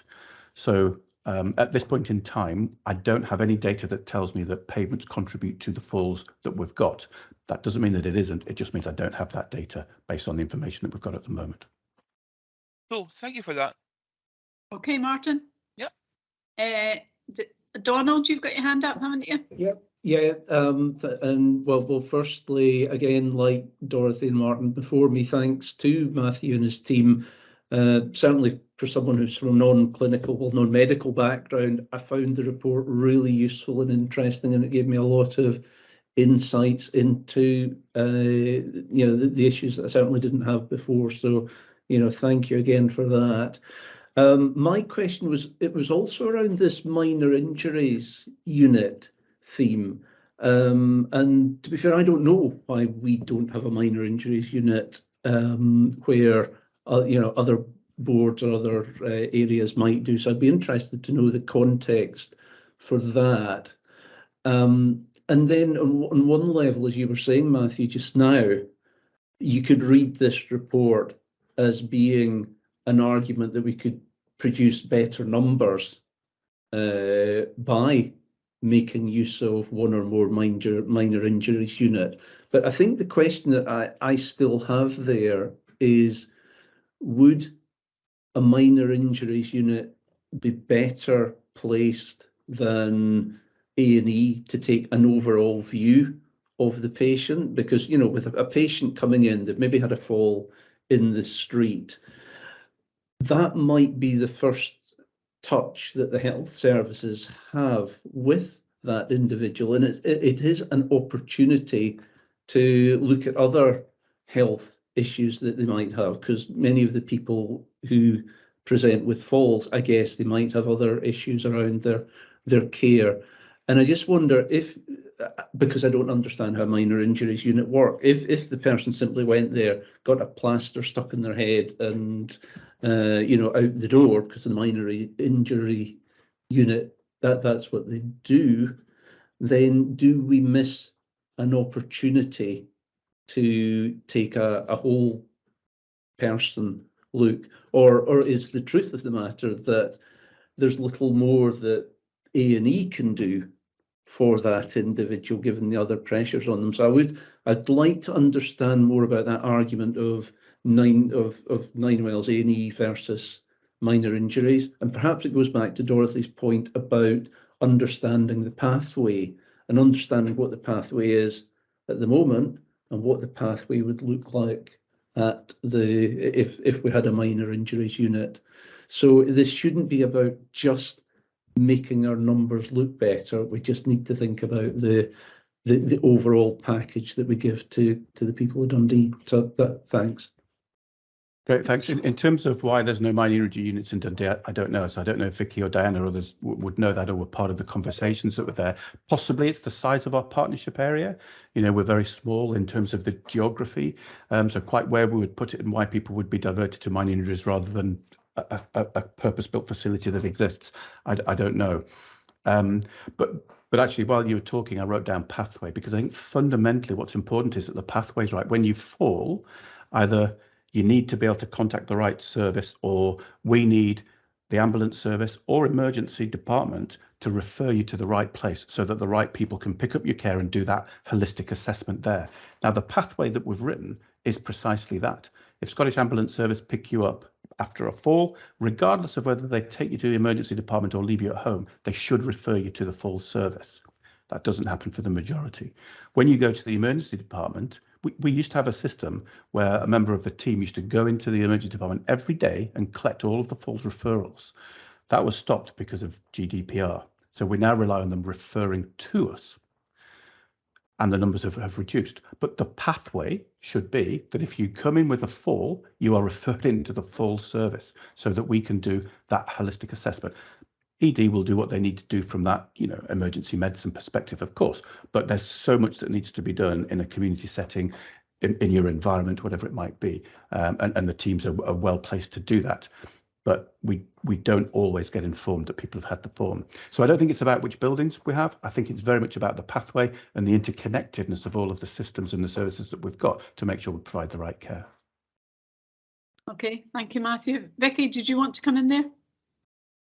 Yeah, it was just to respond to that question as to whether a separate kind of minor injuries service or function would be applicable. It's not necessarily my area of expertise, but I think it would be highly unlikely that that would be something that would be sustainable, certainly within Dundee City, because of the available access and the proximity of A&E.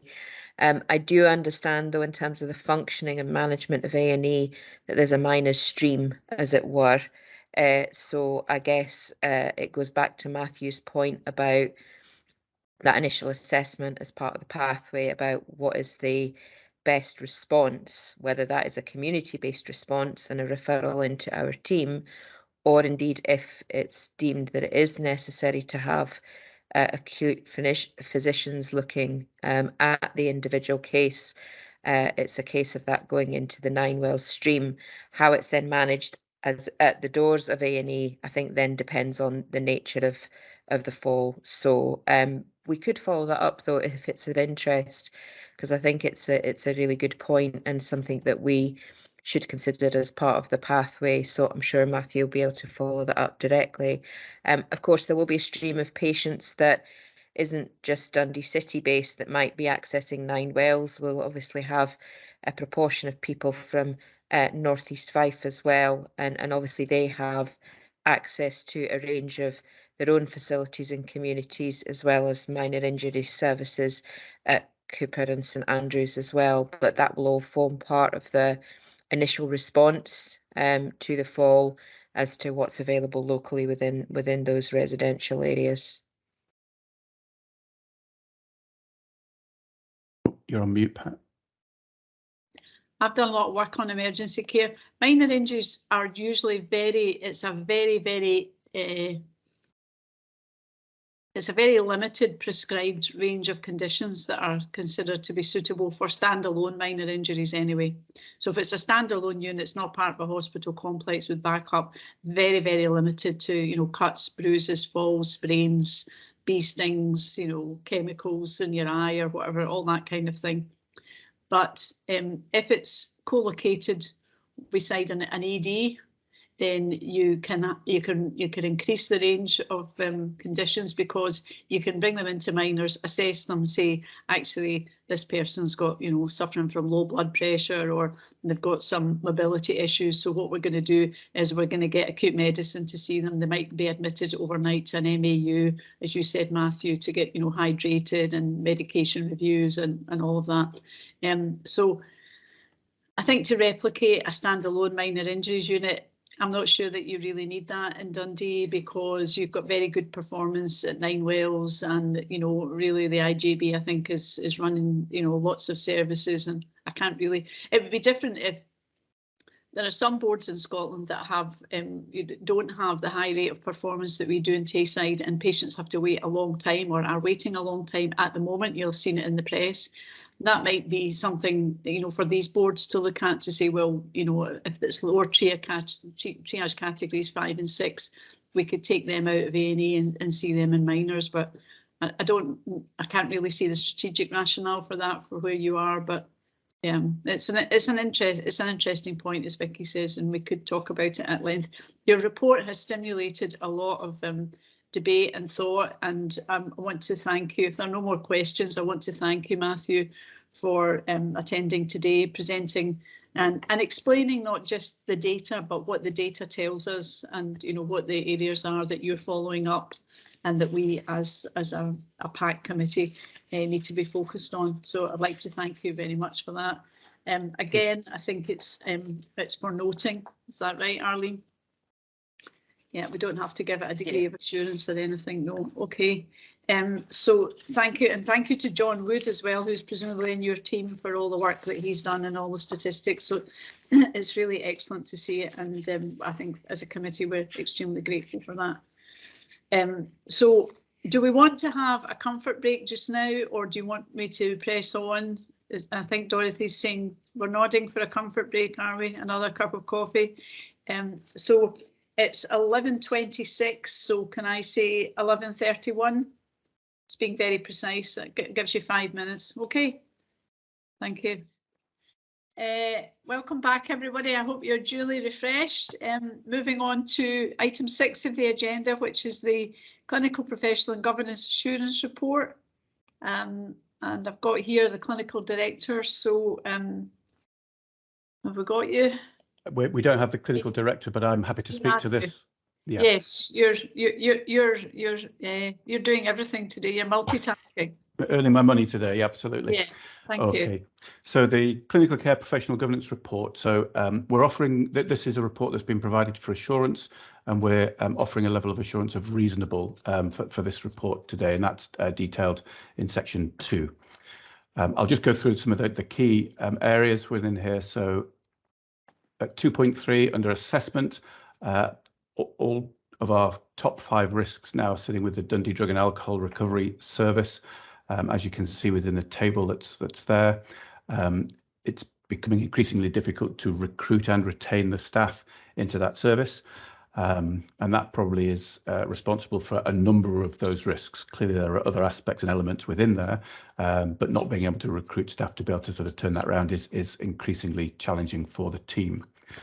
The negative media reporting does seem to be having an impact on that as well. There were recent Band 5 recruitment process, and it saw the withdrawal of all candidates following the publication of the Dundee Drugs Commission report.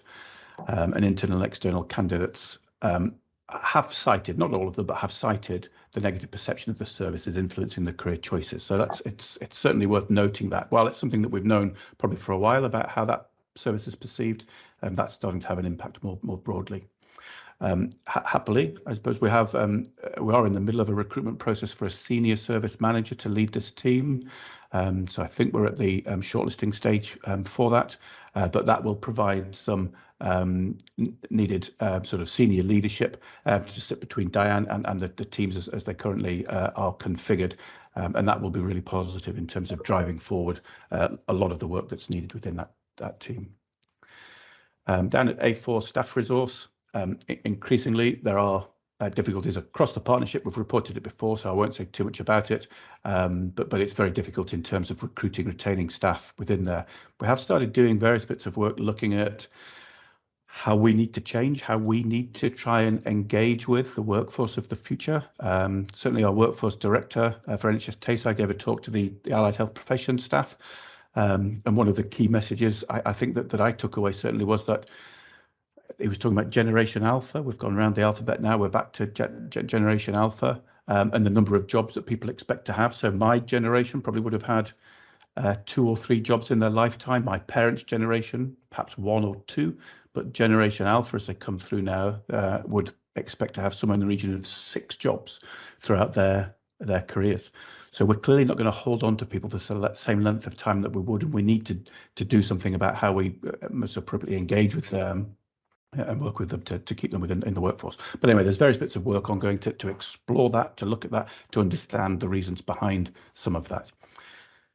At section B, we've got clinical and care governance arrangements. So I've put in Appendix A, which just details in a bit more detail, because I know there are some newer members that maybe we haven't had the conversations around the full structure. So I'm not going to go through that in detail today, but I'd be happy to if people want to ask any questions on that. But hopefully that just provides a little bit of an overview in terms of the structure that we've built within the partnership and how the different groups filter that information up to this group and Care Governance Committee and NHS Tayside. I've also listed the different primary governance groups that we've got that report into that team, into the governance group, which represents sort of the full remit across the partnership. The adverse event management, so we've got again a selection of graphs across here. We have seen a slight decline in this reporting period across June and July, particularly around our minor and negligible events. So this seems to be within our psychiatry of old age area, and they're responsible often for a number of slips, trips and falls and violence and aggression or clinically challenging behaviour incidents. So that has dropped off. I can report since then they've climbed back up.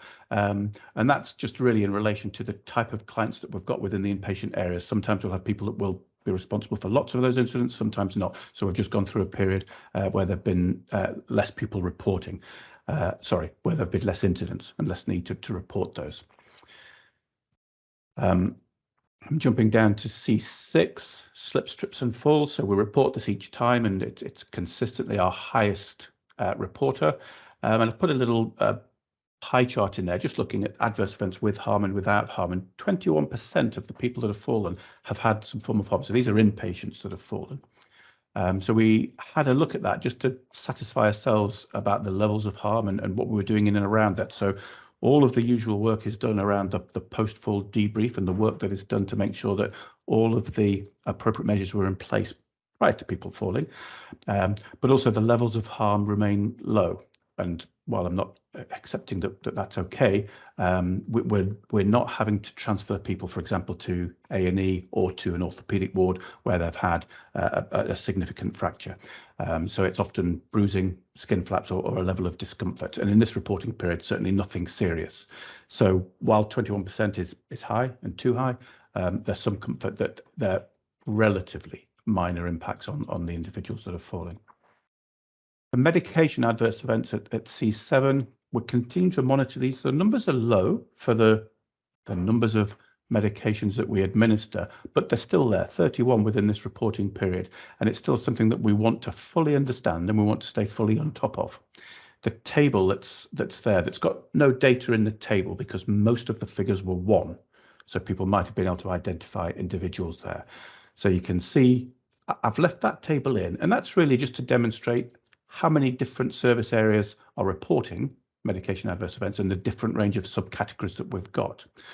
We're not identifying any particular patterns, any particular individuals or teams.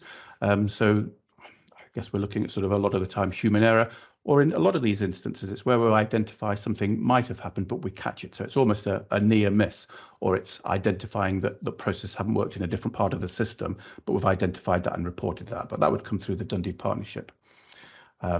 But that's something that, particularly in our palliative care service and community nursing service, where the majority are reported, we're asking for them to continue to do a deep dive so that we can assure ourselves that we're on top of that as far as we possibly can be. Again, I put in a chart at C9 looking at medication adverse events by type of event and the levels of harm there, and 6%, which is 2 incidents, demonstrated harm. So we had a look at those, and the levels of harm were related to changes in blood sugar levels for people that had diabetes and had an issue with the medication. There was no longer term noted. So again, there's a degree of assurance that while these errors are being made, they're either being caught early enough, but there's no real harm that's occurring to patients on the back of that. For every medication adverse event that there is reflection undertaken by the people that have been involved in that, and very often there are team debriefs and team pieces of work to explore why they've happened and what actions need to be put into place. I'm jumping down to section D and the overdue unverified events, really just to make the comment that things are improving. There's still work to do. In our last report, we certainly had some incidents that were sitting at over 180 days. They've all gone. We do still have some sitting in the 91 to 120 day category, which we need people to address. But that's certainly an improving picture, but we're continuing to work very closely with the teams to make sure that these incidents are identified and verified as early as possible. In terms of the overdue verified events at section D2, again, we're seeing I'll say an improving picture for historical events. As people know, across our DDARS and mental health services, we've had a significant number of historical events, and we've been working to improve those over time. We've now got none from 2018, and we're down to 3 from 2019, an improving picture through in 15. 2022 is showing that there's an increase there, but these are the current active incidents that we've got. So it's not too much of a concern that number's increased. But again, we're working with teams to make sure that any incidents that have been verified but need further investigation are done in as timeliest manner as we can possibly manage. Our complaints, there's a few different diagrams in and around complaints, and I think in the last report there was a column that wasn't titled within this, and I went into our ClickView system, which is where the table in F1 is linked, and it seemed to be there on a number of different events, but I raised it with the head of the complaints team. They didn't know why it was there. I think it was just a particular category of numbers. However, it seems to have disappeared. So this is a report that I took from the ClickView system, so that a sort of absent column, if you like, without a header, is no longer present. Our longest complaint, which I believe is actually now closed, was sitting at 304 days. I know, Donald, you'd asked in the past for some indication as to, well, it's above this, but what does that actually mean? Now, that's very long. It was an extremely complex complaint across a significant number of different systems across NHS Tayside and the partnership areas. And that's obviously gone back and forward and has included the support of a number of teams to get there. But I'm happy to provide that sort of level of data if that's required in future reports. The table below might show a slightly misleading picture in that for June and July, our performance has gone from 72% to 100%. Now, that's saying that the number of complaints that we closed met the standard. But what you'll also note for on there, the people that like the data and things considered, actually in July, we received 17 complaints and we closed 3. All 3 were closed within the time frame. So that gave us a target of 100%, which is great, big tick. So we're managing those short-term, straightforward complaints quite well. However, there are a number of complaints that will be closed in future months that won't meet that standard. So we still need to do work on and around some of the more complex complaints, again, to understand what's happening with them and to provide the support to managers to make sure that they can be closed as soon as possible.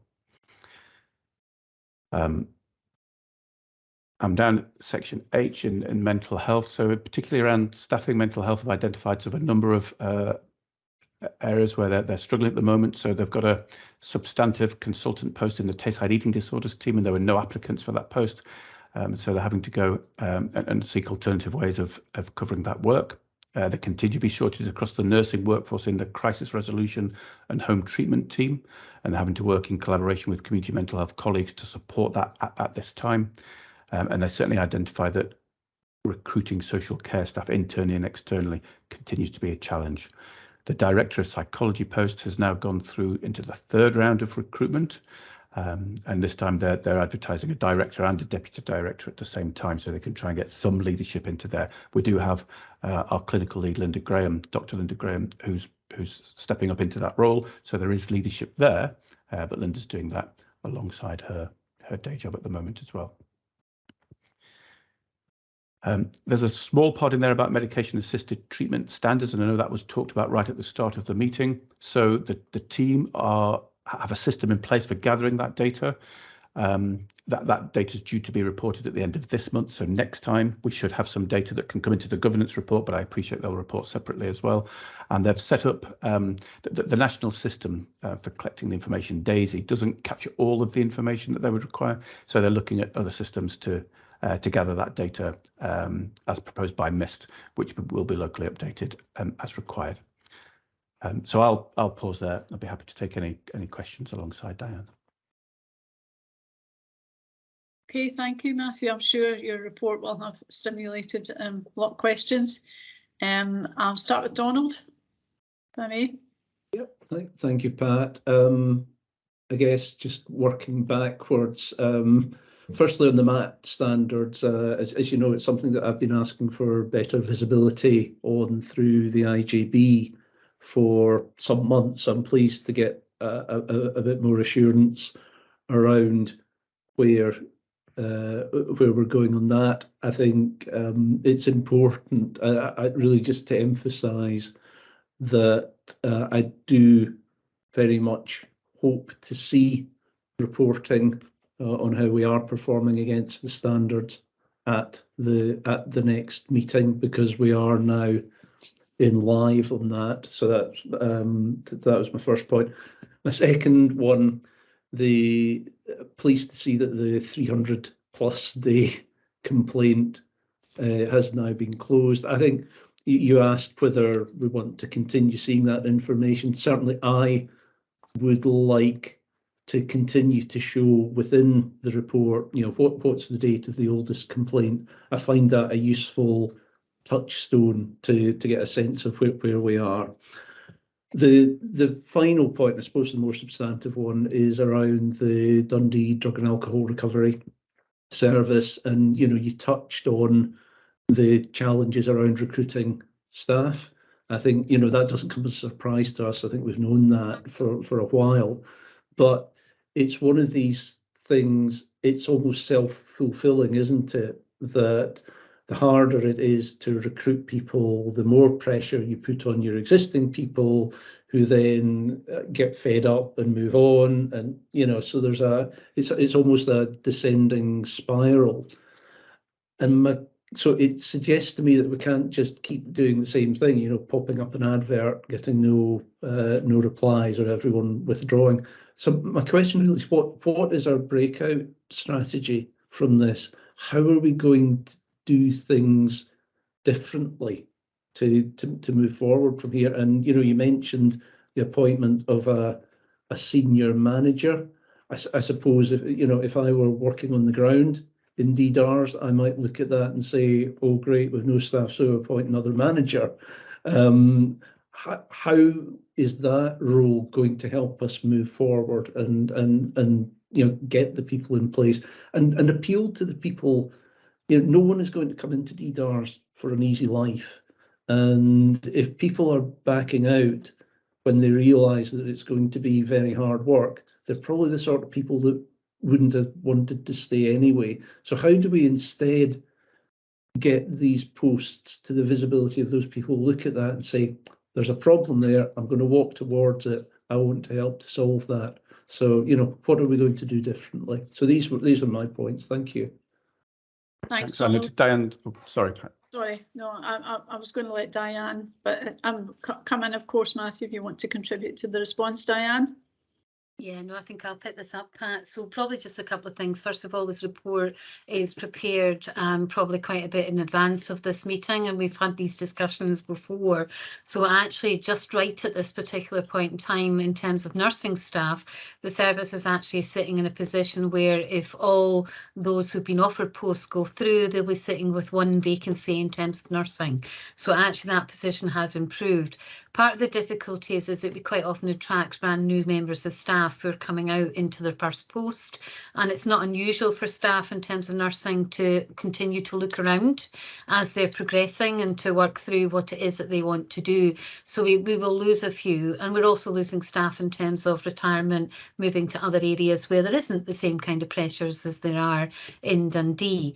I think the issue is about the whole overall model, Donald, and that is the part that we're working on. So quite a lot of interest in the staff and moving to we commenced the drop-in clinics last week, so that is part of the MAT standards and looking at how we can provide access which is better. So staff are involved in that. They're involved in work around Buvaval clinics, for example, in terms of different ways and different treatment options for people. But we're also looking at a number of other pieces of work, and one of that is about how do we actually start to target our nursing staff and our specialist staff, not just nursing staff, but our specialist staff, to deal with those who are most in need of their support and look to support people who are stable, who are getting on with their life, who are in a position of much more risk, to be supported by other people, so that we're giving the staff the kind of time and space to do the job that they want to do, as opposed to dealing with something which feels very pressured and actually probably not the job that they want to do, because we've got no other way of managing that. And you're right, as you lose staff, that puts increased pressure onto those who are still there, makes it that the service becomes much more reactive rather than proactive, and that becomes less satisfactory to those who are working in the service. So the kind of things we're doing is we're looking at piloting a key working model across the third sector, and we're about to test that out as part of our GP shared care work, where GPs are considering whether or not they actually do things like prescribing, but also looking at different contracts in regards to that. And that is not without its challenges either, in terms of the way that we support, because of the pressure within GP and primary care at this particular point in time. So it's about looking at the whole service to see what might be the changes that we might make. How do we deliver it within kind of sparse capacity? Because again, not just the statutory services, but our third sector services in terms of their capacity and recruitment approaches, and how do we deliver that in a slightly different way. So quite a lot of work going on through a number of work streams, which I think then brings me to the issue about introducing and reinforcing the management structure. So we've carried a gap in our management structure as part of our restructuring for some time now, and that means that not only does it mean that we don't have perhaps always the ability to deliver on things at the pace that we would like. So part of this is about getting these changes through quickly and supporting that, so that then has that overall improvement impact on the whole service. It also puts pressures on those who are sitting in senior posts in order to try to deliver both the strategic change while also dealing with what is massive operational change. So it's not a new post in that it's an addition. It's the replacement of a post which was previously tied up in a different type of structure, which needs to be put in place, which we hope will provide that overall support to the service, but also help drive forward some of these changes that need to happen to make the improvements both at a staffing level, but also in types of the service that we deliver, Donald. So hopefully that covers most of what you've asked, but if I've missed anything, please come back. Yeah, no, that's very helpful, Diane. I mean, Matthew might have stuff he wants to add, but I think that gives me the sense of it. Thank you. Okay, I've got Dorothy, and I see Tony Gaskin's hand up. Sorry, I hadn't seen your hand up earlier, so I'm not sure which of you put your hand up first. But ladies' prerogative, I'll let Dorothy go first. Okay, thank you. And another very clear report, Matthew. Thank you. I have a question about section 2.3, the clinical and care risk management. And I think I've asked this question before. It's about scoring. I want to try and understand how we score risk. Inherent risk score without controls. What is the range here? I'd like to know. I want to know how these numbers work. What is the range? And current risk score with current controls in place. How is this calculated? What is the connection between the inherent risk score and the current risk score? And I think I have asked this question. I'm sorry if it's quite mundane, but I do like to understand what I'm looking at. Sure. Yeah. Okay. You want to answer that? Thanks. Yeah, absolutely. So the range is 25 on this. And it's probably easiest, Dorothy, I can send some information to you about our risk matrix and how we would look at this. And we look really at the impact of a risk and the likelihood of a risk occurring. And we score those, and we get a combined score, which goes up to 25. The inherent risk score is obviously what the risk is before we put anything into place. And the current risk score is what the current risk is now. Now, it seems a little bit of an oxymoron, I suppose, on this table that we've got the inherent risk score is less than the current risk. And that reflects really some of the changes that we've had with regard to the pandemic, and in terms of the staffing, that actually the risk has got worse, the position has got worse, and therefore the overall score has got worse within there. So that's why some of those scores are changing. But when we're looking at the risk, we would look at things like the impact on the patient, the impact on the organisation, the impact on staff, financial impact, and a range of things like that. But as I say, we've got a matrix that I'm more than happy to share with you, and that will give you an indication as to the sort of considerations that managers would have when they're considering the risk and trying to work out where it would sit within that matrix. Thank you. That would be very helpful. Okay, have we any other questions or points that anybody wants to raise? Sorry, Tony, you were going to come in there. My apologies. Yeah, thanks, Chad. I think, well, one really picks up on the risk question, but again, I do think these are excellent reports, and the type of debates that it's stimulated have been really helpful. I think in some senses that, you know, if we go to the risk section, there's talk about operational risk and there's a very specific clinical governance risk. And there's a reason for that, because in the wider context, you know, when it goes elsewhere, this is very clearly giving assurance that the IJB has systems in place to identify problems. I think you can take wider, I'm not sure comfort's the word given some of the issues there, but you do get much wider information on your risks, particularly the DDIR risk. And you know, the good news, if you like, is this very clearly tells you that the DDR risk, which is a strategic risk at 25, is correct, which is perhaps not great news, but it does mean at least your systems are picking up and you've got coherence and consistency. I think it also tells you important things about your workforce risks and other things. So it may be the report sells itself almost a little bit short. So I suppose and it's not going to be easy to do, and you wouldn't want to muddy the waters. But there are bits where this report doesn't just tell you about the clinical and care governance risk. It tells you about other risks and important risks, strategic risks. So we've got to talk about the operational risks, which is fantastic because it shows that those are being dealt with. There's probably a little bit more we could do with that without muddying the waters. So I'm not sure if you could kind of find a way to think about how it might actually support some of those other risks, or just be used when those other risks are considered elsewhere, because there's a lot of really good information in here. I think it's an excellent report and it can be used in other areas. And it may be that this report is used when the senior management team are considering the strategic risks in that context. But it would be useful to know that these things are being, and the ones we can see are coherent, obviously. And the other question I was going to ask was about the SIERs for the drug deaths, which were behind, and I'm pleased to note that those are catching up, because that was a concern. Because although the picture didn't look particularly great, there was a real risk that there were some things that it was even worse than we thought. So I think it's positive that those are now catching up, which is actually good news. Okay, thank you for that, Tony. I think it is an important issue about the strategic and the operational risk, you know, because the strategic risks obviously affect our reputational risk profile and affect the reputation of the organisation. And it's also about public confidence as well that we are making progress. I do think that the risk scores around DDARs, I mean, some of the scores have gone down, 2 have stayed the same and 1 has gone up.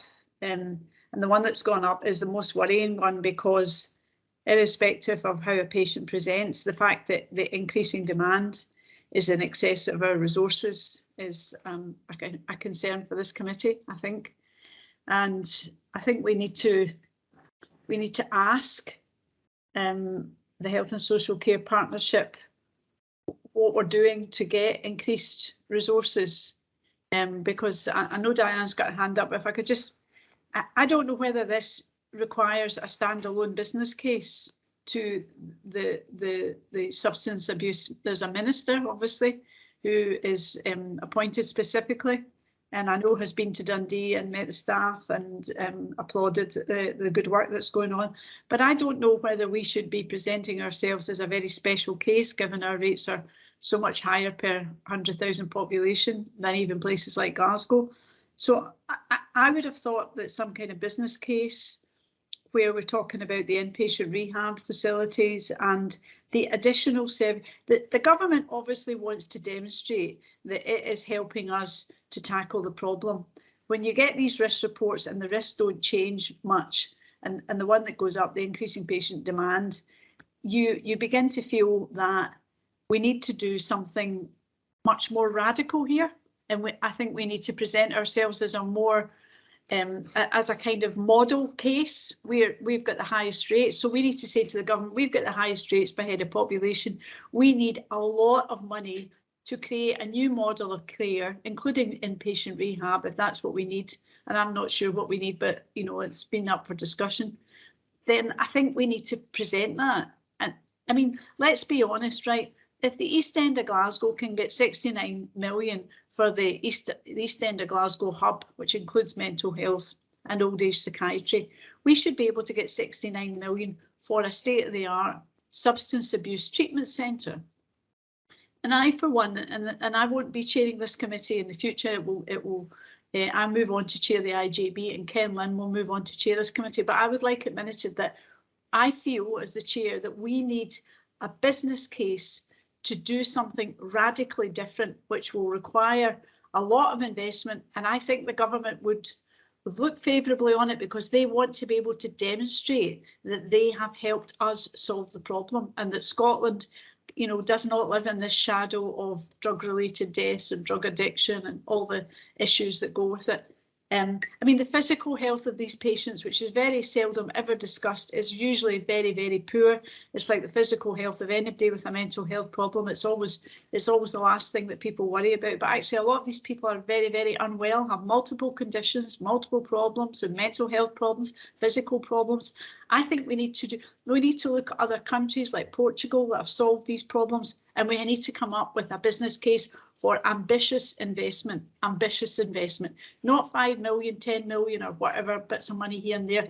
We need the 69 million. If the East End of Glasgow could get it, we should be able to get it. But you have to ask for it and you have to put the case together. And I don't know if my colleagues on this committee agree with me, but I think we need to be very ambitious in what we're asking. I know there's not a lot of money just now, but there is money if it catches people's attention. And let's be honest, but nothing has caught people's attention more than this. I don't know what my colleagues on the committee feel. Don't know if people agree with me or not. I've got one or two people with hands up, Siobhan and Martin, and then I'll come back to Diane. Siobhan? Oh, yeah, I'm on. I was turning off my mic, but it was already on. No, I absolutely agree. I think that there is an element that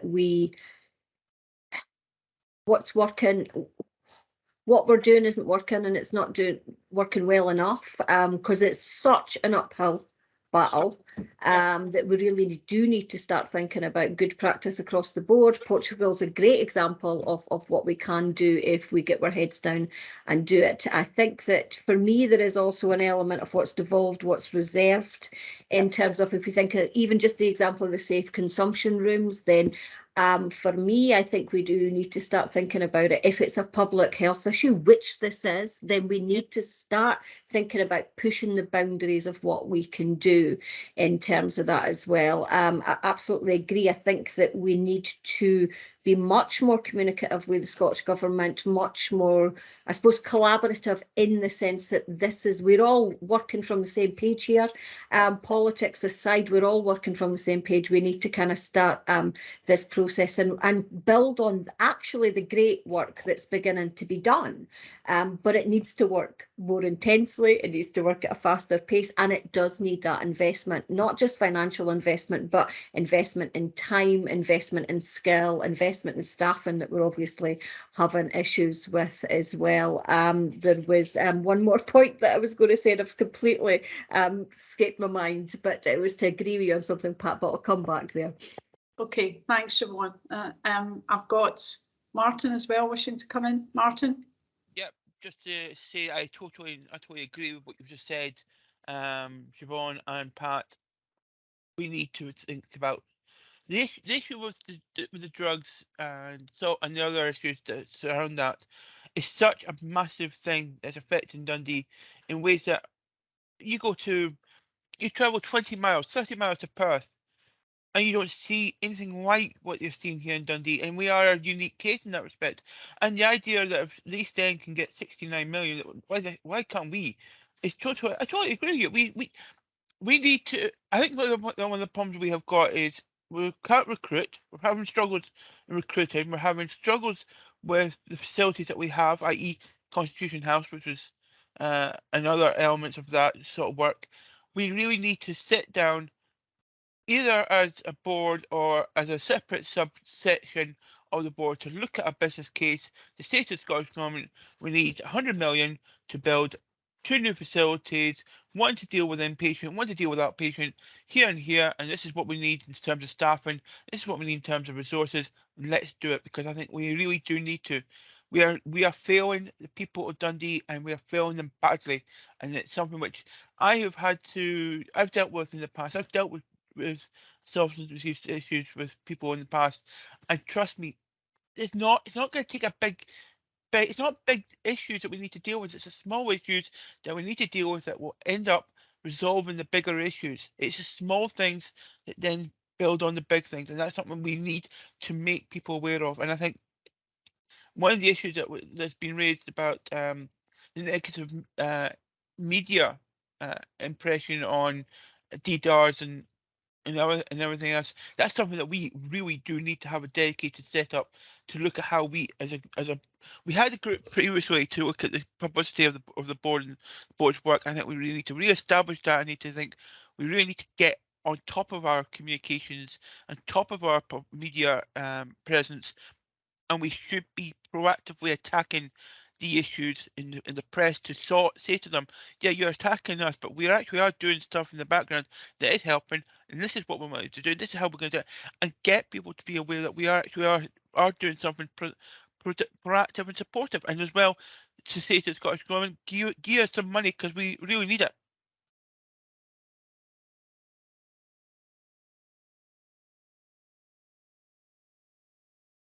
You're muted.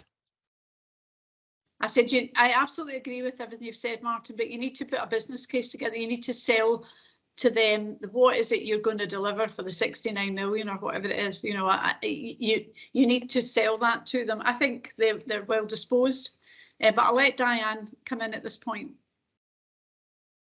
Chair, I wasn't sure if Councillor Tolan had remembered the point she wanted to make. Her hand was still up. Right, before she came in. Sorry, So, thank you, Diane. I actually had it. It was in relation to the underlying health conditions, because we do, you know, we do. It's not just, I think there was a study at the University of Glasgow a few years ago about the role of alcohol in, I suppose, less resilient people. And it's not the amount of alcohol that people are drinking, it's because of the lack of physical and mental resilience that people have. And that picks up on the point that you were saying as well. And I think that is an important point that we do often miss. It's the drugs in comparison with a whole host of other complex factors. I'm going to pick up, I'm going to be slightly cheeky and pick up in another point that's been made since then. But in terms of our lack of promoting good practice, and it was one of the things that I spoke to the social media team a wee while ago about how we can maybe use the IGB website in terms of promoting good practice across the board, because there is amazing examples of good practice that we can build on, but we kind of hide under a bushel a wee bit in terms of that. If you start digging a little bit deeper, you see these amazing examples of good practice. Even just at the last PAC meeting, we were talking about that initiative with the GP practice in my constituency, Lochee. So it's a great example of what we can do if we put our mind to it. But there is an element of the public and the media don't necessarily understand that work that's being done. So it maybe is an idea to rethink about how we do our social media, how we put out that information, and maybe have a kind of dedicated structure to kind of build on that. I'm sorry, that was slightly cheeky of me, but no, I don't think it was cheeky at all. I think you've got a passion, and you know, you want to see it resolved, you want to see it improved. Diane, can we let you come in now, because this is your area of expertise as well. I know that. Yeah, thank you. I mean, I think I would want to start by saying that passion for change is right across the piece, right from our frontline staff right through to those who work with people, and the issue about getting this done as well and as safely as we can is absolutely top of people's agendas. I'm going to take a few minutes if that's okay, Pat, because I think there's been a lot that's been raised and I think it's worth kind of addressing some of that.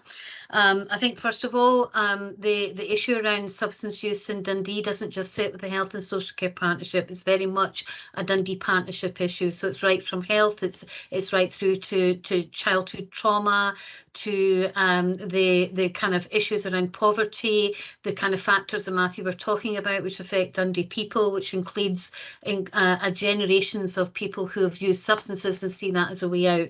So we can't just think about what are we doing at the point of support and treatment to people. We have to think about how do we support people not to actually end up going down this route or feeling that that's their only options. And we need to really be mindful of that. And I think that's why a lot of the work and responsibility sits with the Alcohol and Drug Partnership, which brings in health, police, local authority, public health, a whole range of people in order to try to support this programme of work. And we've got good things going on in education around the work with young people, that where we've taken the Swedish model to look at how we develop that and to support that work. So that would be the first thing I would want to see. I think the other thing, that one of the reasons why we have the high levels of risk that we do, particularly in relation to our treatment services, is that for a long time, and both the Commission's reports responded to this, was that all roads lead to treatment services. And so part of what we need to do is not just think about how do we keep increasing the number of staff we have there, but how do we support people to move away from what is the treatment model currently in Dundee? How do we support people into residential rehabilitation? And we've put funding into that in terms of developing a pathway, and we're looking at what options we have around that work. How do we support people to normalise and support and get their support in the community level, which is not just around being within a kind of very specialist treatment service. We're seeing a significant shift and change in the types of substances that people are using. So while we have a treatment service which is predominantly focused on the use of opioids, we need to start thinking about how we deliver different types of responses to people who are using cocaine, crack cocaine, you know, other types of supports that we need to develop. And that's not the models that we necessarily have at this time. So we need to think about that being much broader than the current service provision, which we're geared up to, and which sits within kind of our area of responsibility. A lot of those services are delivered through the third sector in terms of things like cocaine support, Cocaine Anonymous, those kind of service work. So what is it that we need to remodel in terms of the support that's going forward? I would want to assure you that we are in constant discussion with the Scottish Government around a number of projects and proposals, because there are people interested in working in Dundee.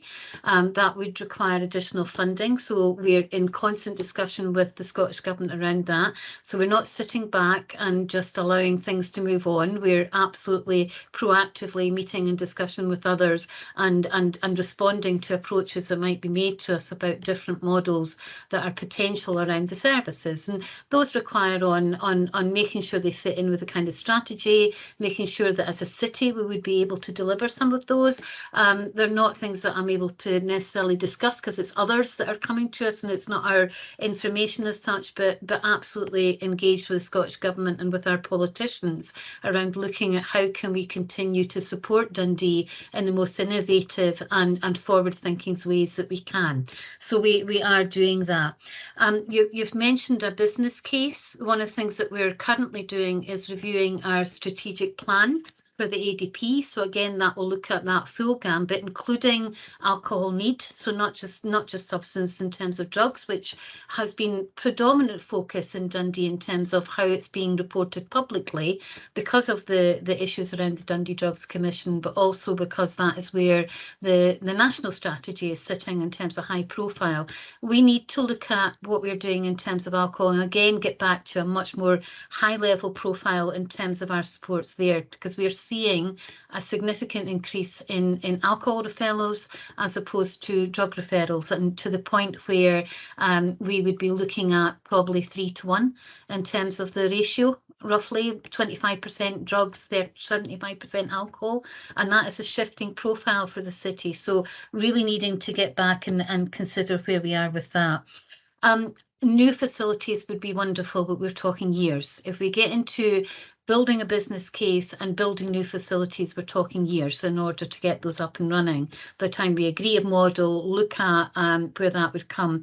So our priority at this point is to consider how do we deliver those services at a level which is community focused, open and welcoming, and which gives people an opportunity to move away from the historical local kind of views. And I'm lived in Dundee nearly all of my life. Well, I was born, I'm a Dundonian, so I remember what Constitution House used to deliver before it became a drug and alcohol service. And it has a historical reputation of being someplace that people would go to perhaps less openly than they might do to other health services. And that's historical in Dundee, as I say, long before the drug and alcohol services.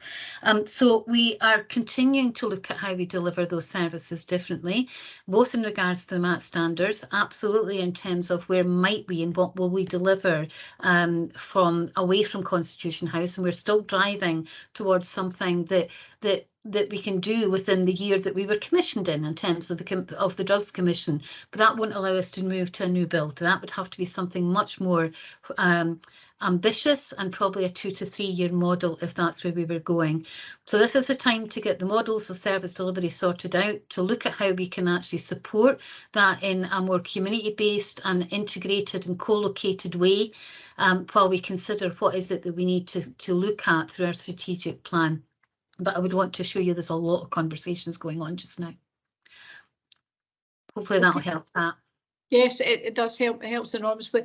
I suppose the issue is not, well, ideally in an ideal world, you'd want a new purpose-built facility, but it could be that you might be able to adapt something that already exists somewhere. So I don't know if that's an option.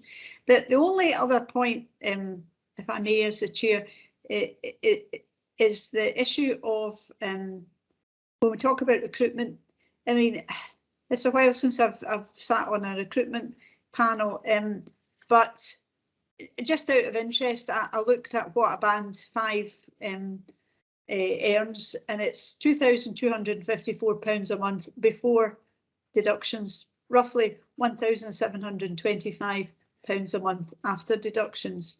And if you think of the kind of jobs that we're asking people to provide in this service, the kind of role that we're asking, it's not a lot of money, right, for really what you're looking for, people who've got a vocational dedication to want to work with people with an addiction, whether it's drug or alcohol.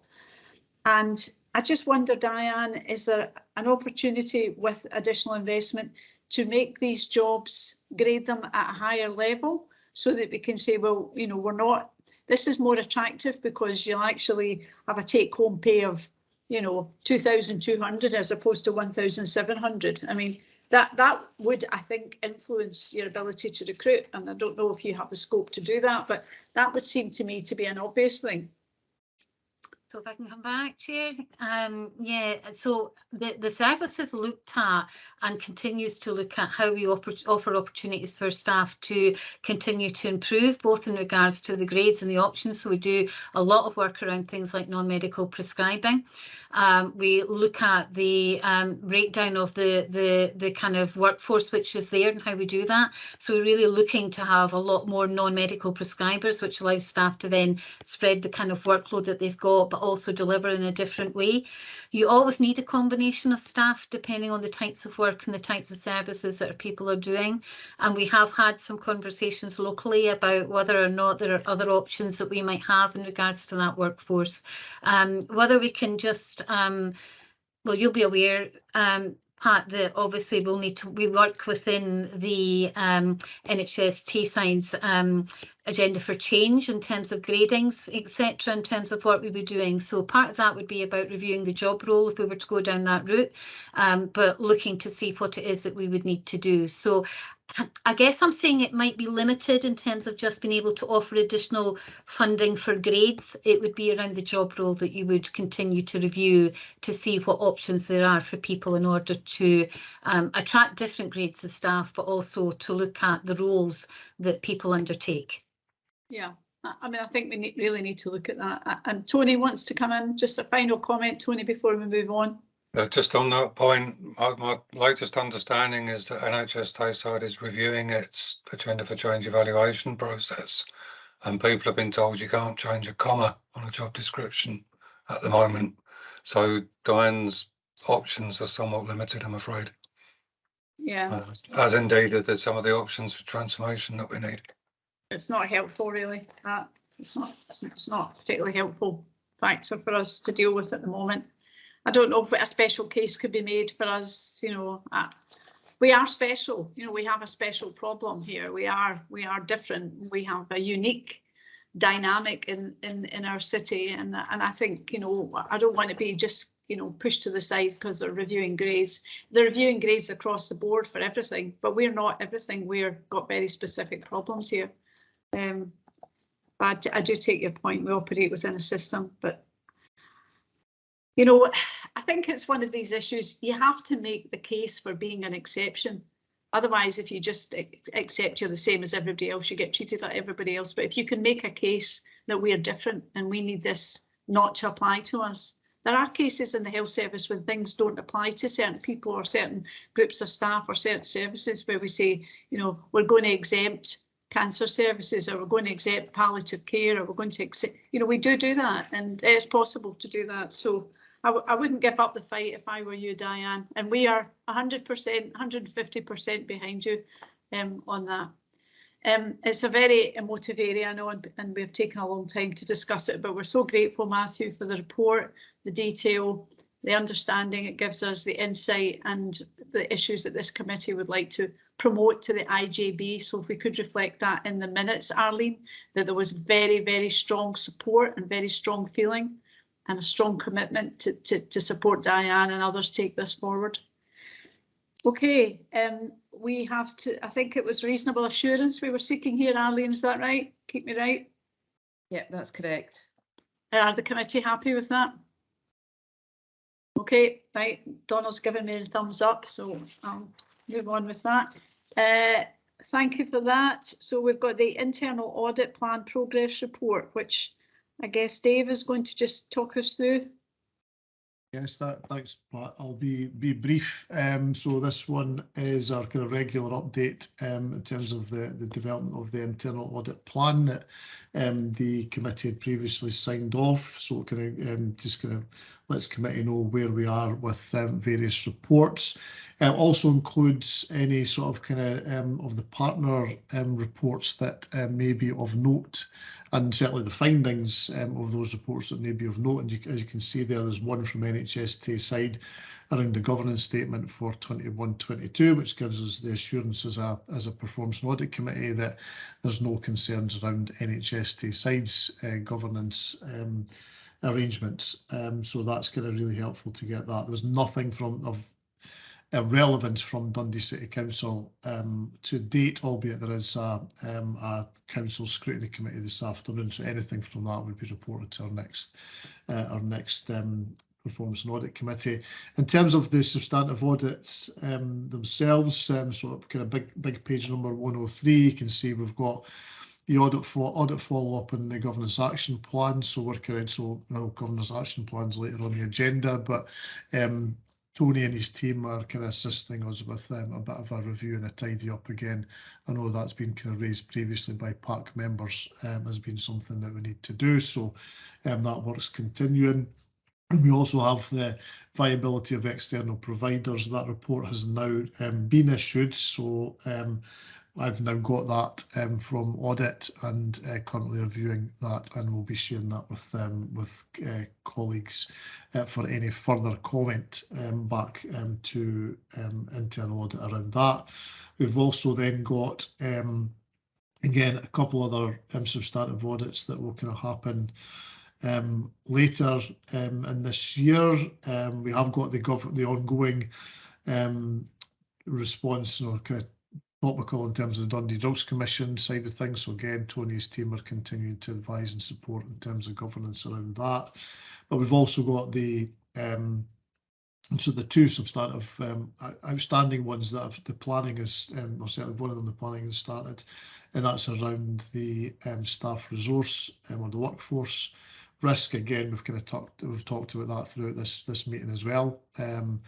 in terms of the challenges that are around there, and also in terms of operational planning and how they go about doing that within the service. So they'll be ones that will come at a future date. So that's where we are, the kind of the joint work between ourselves and Tony and his team around audit. So I'm happy to take any questions on that. Okay, thanks for that, Dave. Have we got any questions, any points that Donald has his hand up? Thanks, Pat. Thanks, Dave. I mean, I had one question, and it's around something that doesn't appear in the list. As you know, I'm also currently a member of Perth and Kinross IJB, and also its equivalent of this committee. And at the moment, and I hadn't picked up on it, but there was an audit that's undergoing at the moment in relation to the sustainability of primary care services, which I understand is a joint audit between Perth and Kinross, Angus, and NHS Tayside, but it doesn't include Dundee. And I couldn't immediately come up with a reason why the same issues would not be relevant to us and why we would not also have an interest in that. And I see Tony's got his hand up, so he'll maybe be able to put me right on why that doesn't appear in our list. Thanks. Tony? Yeah, thanks, Donald. Dave kindly picked up the report for me because I'm not feeling startlingly great. I was going to mention that one. That one's out. You will be getting a summary of that. Basically, you got it for free. So Dundee is included, and your medical director, David Shaw, is particularly involved in that. So there was a group met, I speak week before last, and we turned up, presented the report, and they're off and sorting it. So you'll get the benefit of that report without having to pay for it, basically, and it will come in summary. So in the same way as the Tayside one came, that report will come in summary to this committee, and you'll get the benefit of the outcome because it's actually a jointly agreed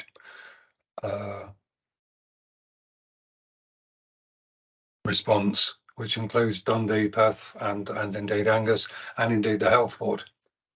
So you will get the benefit of that one. It just wasn't on the plan, and you didn't have to put anything towards it, but you get the benefit. So it's a freebie.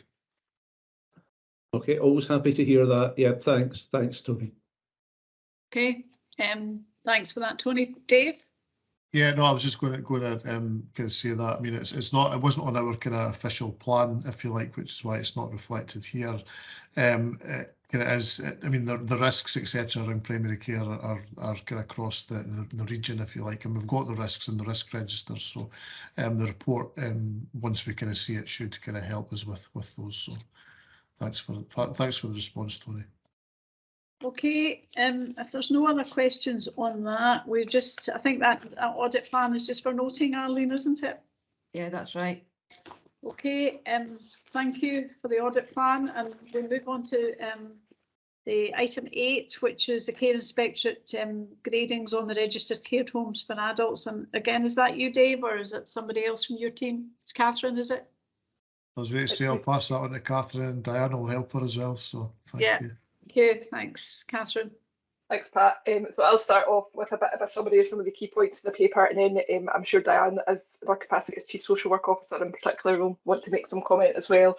So this is the annual summary report of inspection gradings for all registered adult care homes and other services that we bring to the Performance and Audit Committee, and covers inspections of all services, whether they're our internally delivered services or external commissioned or non-commissioned services. Probably useful to start off just by reminding people of the context of the continued kind of restrictions on inspection regimes carried out by the Care Inspectorate. So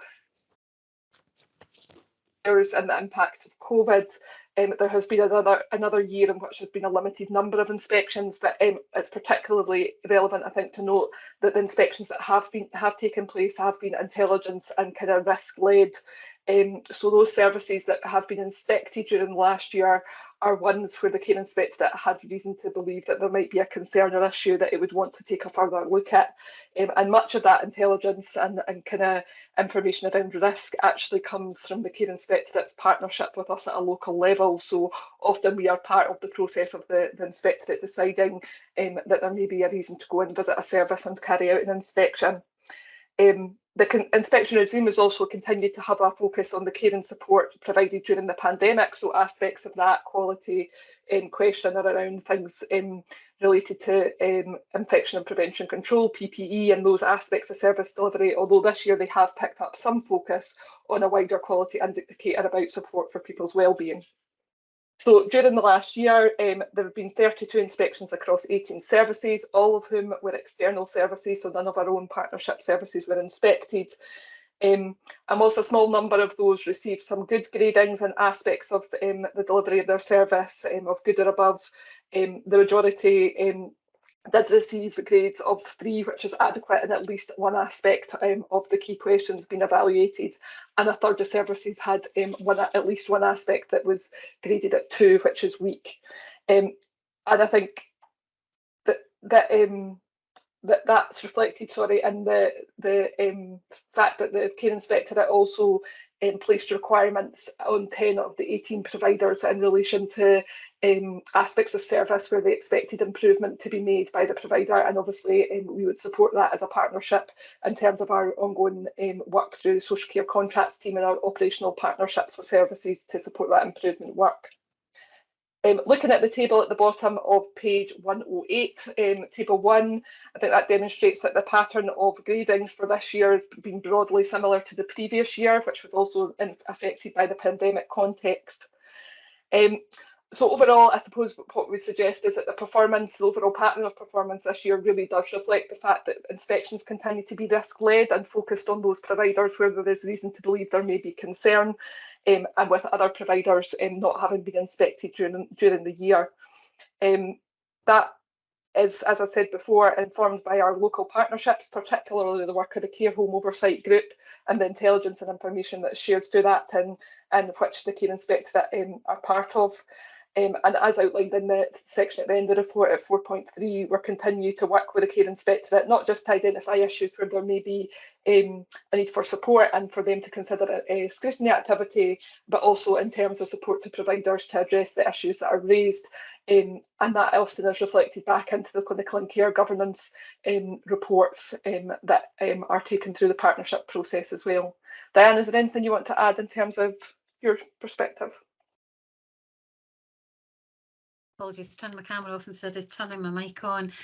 Yes, so if I come in as Chief Social Officer, so obviously in terms of the grades, we're always really interested in how our services are provided. I like to say to people that we're very rarely surprised about a problem in a care home because our relationships and our both through our contracting but also through our lead officers in terms of commissioning are very close, and we tend to know and understand where we might have issues, and that's why it's kind of really important that Catherine kind of emphasises that quite often the reasons why we've got the situation or why inspections are carried out is because we share that information with the Care Inspectorate to ensure that we have a comprehensive approach. This report is very different to the ones we would have produced 2 years, because in 2 years ago we'd had a regular inspection programme that would have gone on. That's been hindered by the pandemic because the Care Inspectorate, like others, made the decision not to go into care homes routinely while we were in the pandemic, but to consider how we might differently kind of look at situations.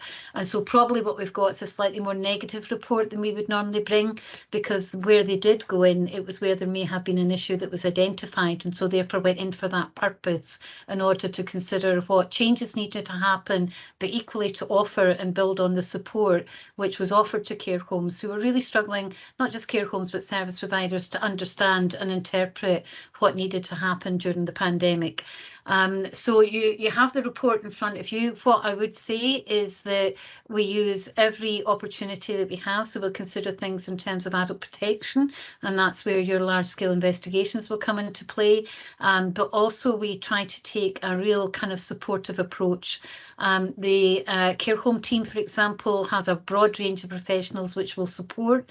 There's been a lot of work done through the Tayside Care Homes Oversight Group to look at different ways of working with care homes, to engage, to look at the development programme of work that's around. So absolutely a lot of what we do is to support and ensure that the best quality of care can be provided, while recognising that there are times, particularly during the pandemic, where people may not have quite got it right, and to ensure that we get that support in.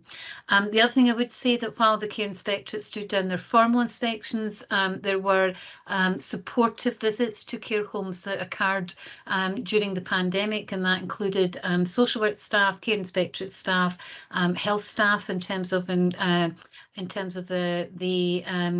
what sort of looking for, but health improvement. So in terms of how to use infection prevention and control, that's what I was looking for, and to how to ensure that things like PPE was used appropriately, the right conditions in terms of hygiene, etc., were put in place. So while we didn't have as many formal inspections, we did absolutely have different types of visits to the care homes to ensure that we were casting eye and offering support and making the difference and changes where we could.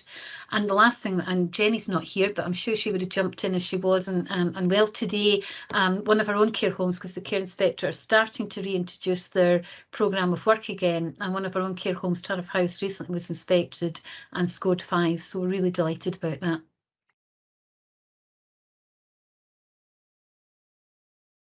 Pat, you're on mute.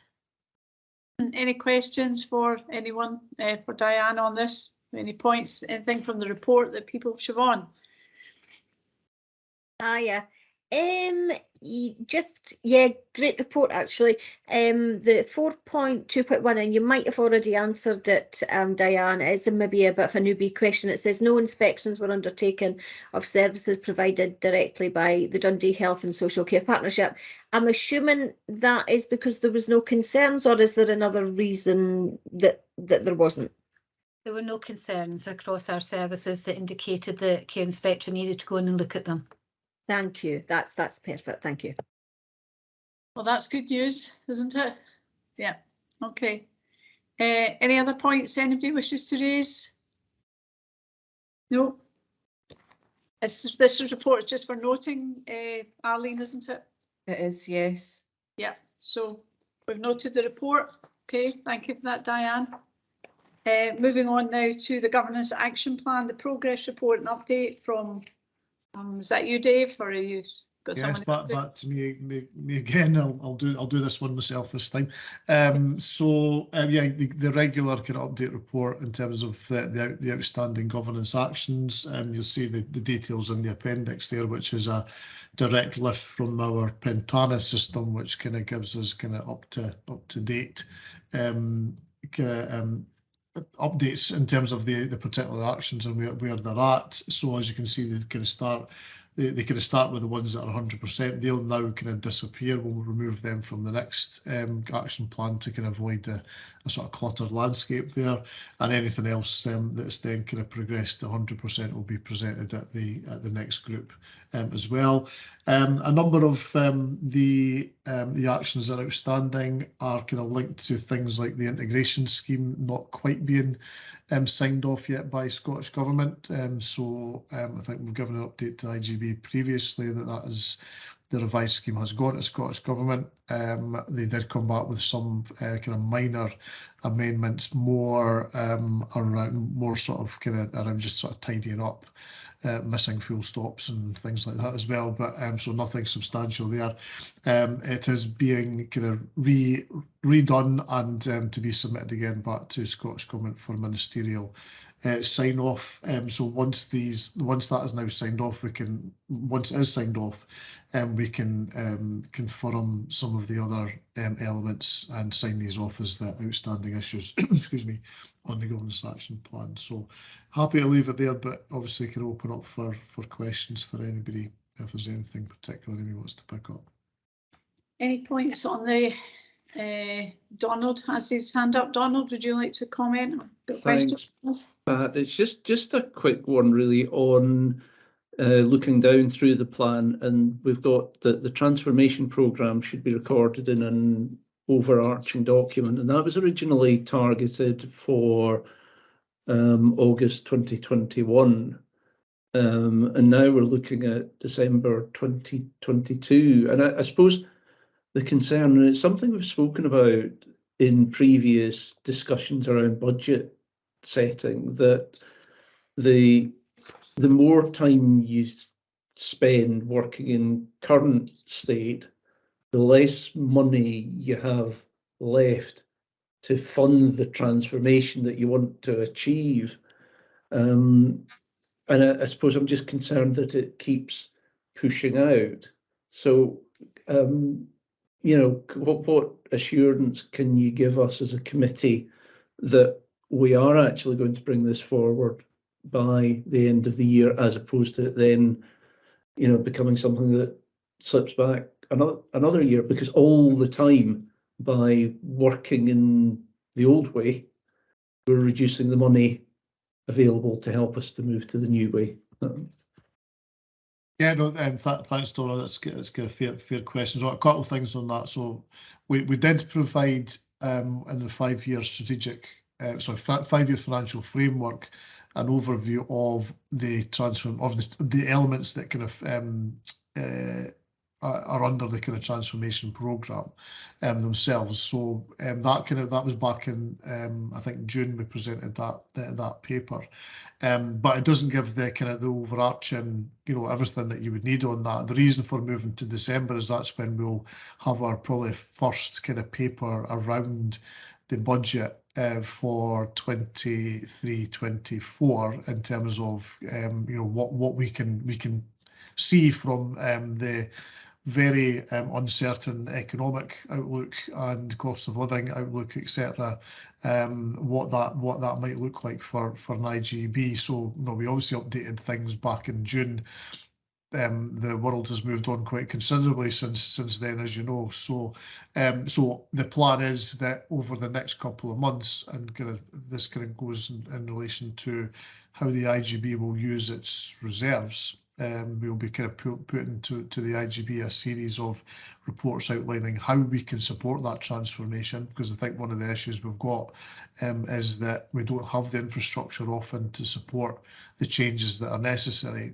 So, you know, between investment in changes themselves and in the infrastructure to support that, even in the short term, will kind of help us to kind of move some of these sort of big transformation programs on further. So it's really just giving us a bit of kind of breathing space to kind of get all that pulled together, Donald. So December seems the right time to do that. So we would be presenting what we think is going to be the potential financial challenge for next financial year, along with, and this is what we've got in traction that will kind of help support some of that. And some of these transformation programs will not actually necessarily deliver financial savings. They'll just be, you know, a different way of delivering service for improvement to services for individuals. But obviously we need to be realistic that we're going to have a real financial challenge next financial year, and we need to kind of have things that are also going to reduce expenditure through transformation. So hopefully that gives you a bit of reassurance there, Don. Okay, thanks, Dave. And I suppose, you know, as in previous comments, I'd put a marker down. I'd be disappointed if it didn't appear in December. Yeah, no, I'll hear that, Donald. Thanks. Can I ask if there are no other questions from committee colleagues? In I don't think it's numbered, but page 136, we talk about a review and further develop the IJB's risk management policy, which is 70% completed and scheduled for at the end of October. I recall we had some discussion, Dave, about a session at the IJB where we did a kind of assessment of the risk appetite of the IJB members, and I just wonder I don't know where to pick it up from that, or it'll come up. I don't think it'll come up in the risk register update, but just wondered, I think that's still a useful thing to do. And we've done it in other places and it's been really helpful. I just wonder where we are on that. Yes, so the risk appetite, so the previous 2 risk management sessions that we've had have kind of started to kind of build up towards the sort of risk setting the risk appetite session, I suppose, is what we're looking at next. So we don't have dates in yet, but we are kind of planning probably some, just given the timescales, probably sometime in November to kind of have have another session on that. I haven't actually formally asked Tony yet to kind of assist us with that one, but that's what we're kind of thinking time wise. And I know that's you know, Perth and Cnos and Angus colleagues have either kind of held risk appetite sessions or are certainly planning as well. So we've been kind of working in collaboration with them around, so how did you go about doing this? I know NHS Tayside have also done something too. So we're working with Hillary as part of the Tayside Risk Management Group to kind of really try and kind of give a good, more standardised approach to how we might deliver that. So, but I'm also conscious that so for some of the newer members of the IGB, that certainly the initial risk management sessions would have been there. So there's maybe a bit of sort of going back the way to kind of do a wee bit more updating to assist with that too. So I think might we'll have a just separate take a session. diary, and I'm sure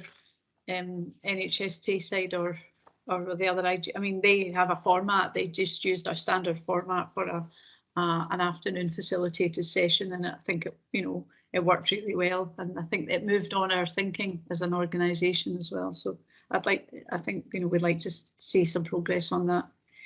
Okay, so that is for noting. I don't think we had to give any kind of level of assurance, did we, Arlene? No, just for noting. No, just for noting. Right, okay, and then moving on to item 10, which is the risk register. So I'll Dave. pass this one on to Claire, who's appeared on screen. Claire will take us through the report. Thank you. Right, okay, Claire.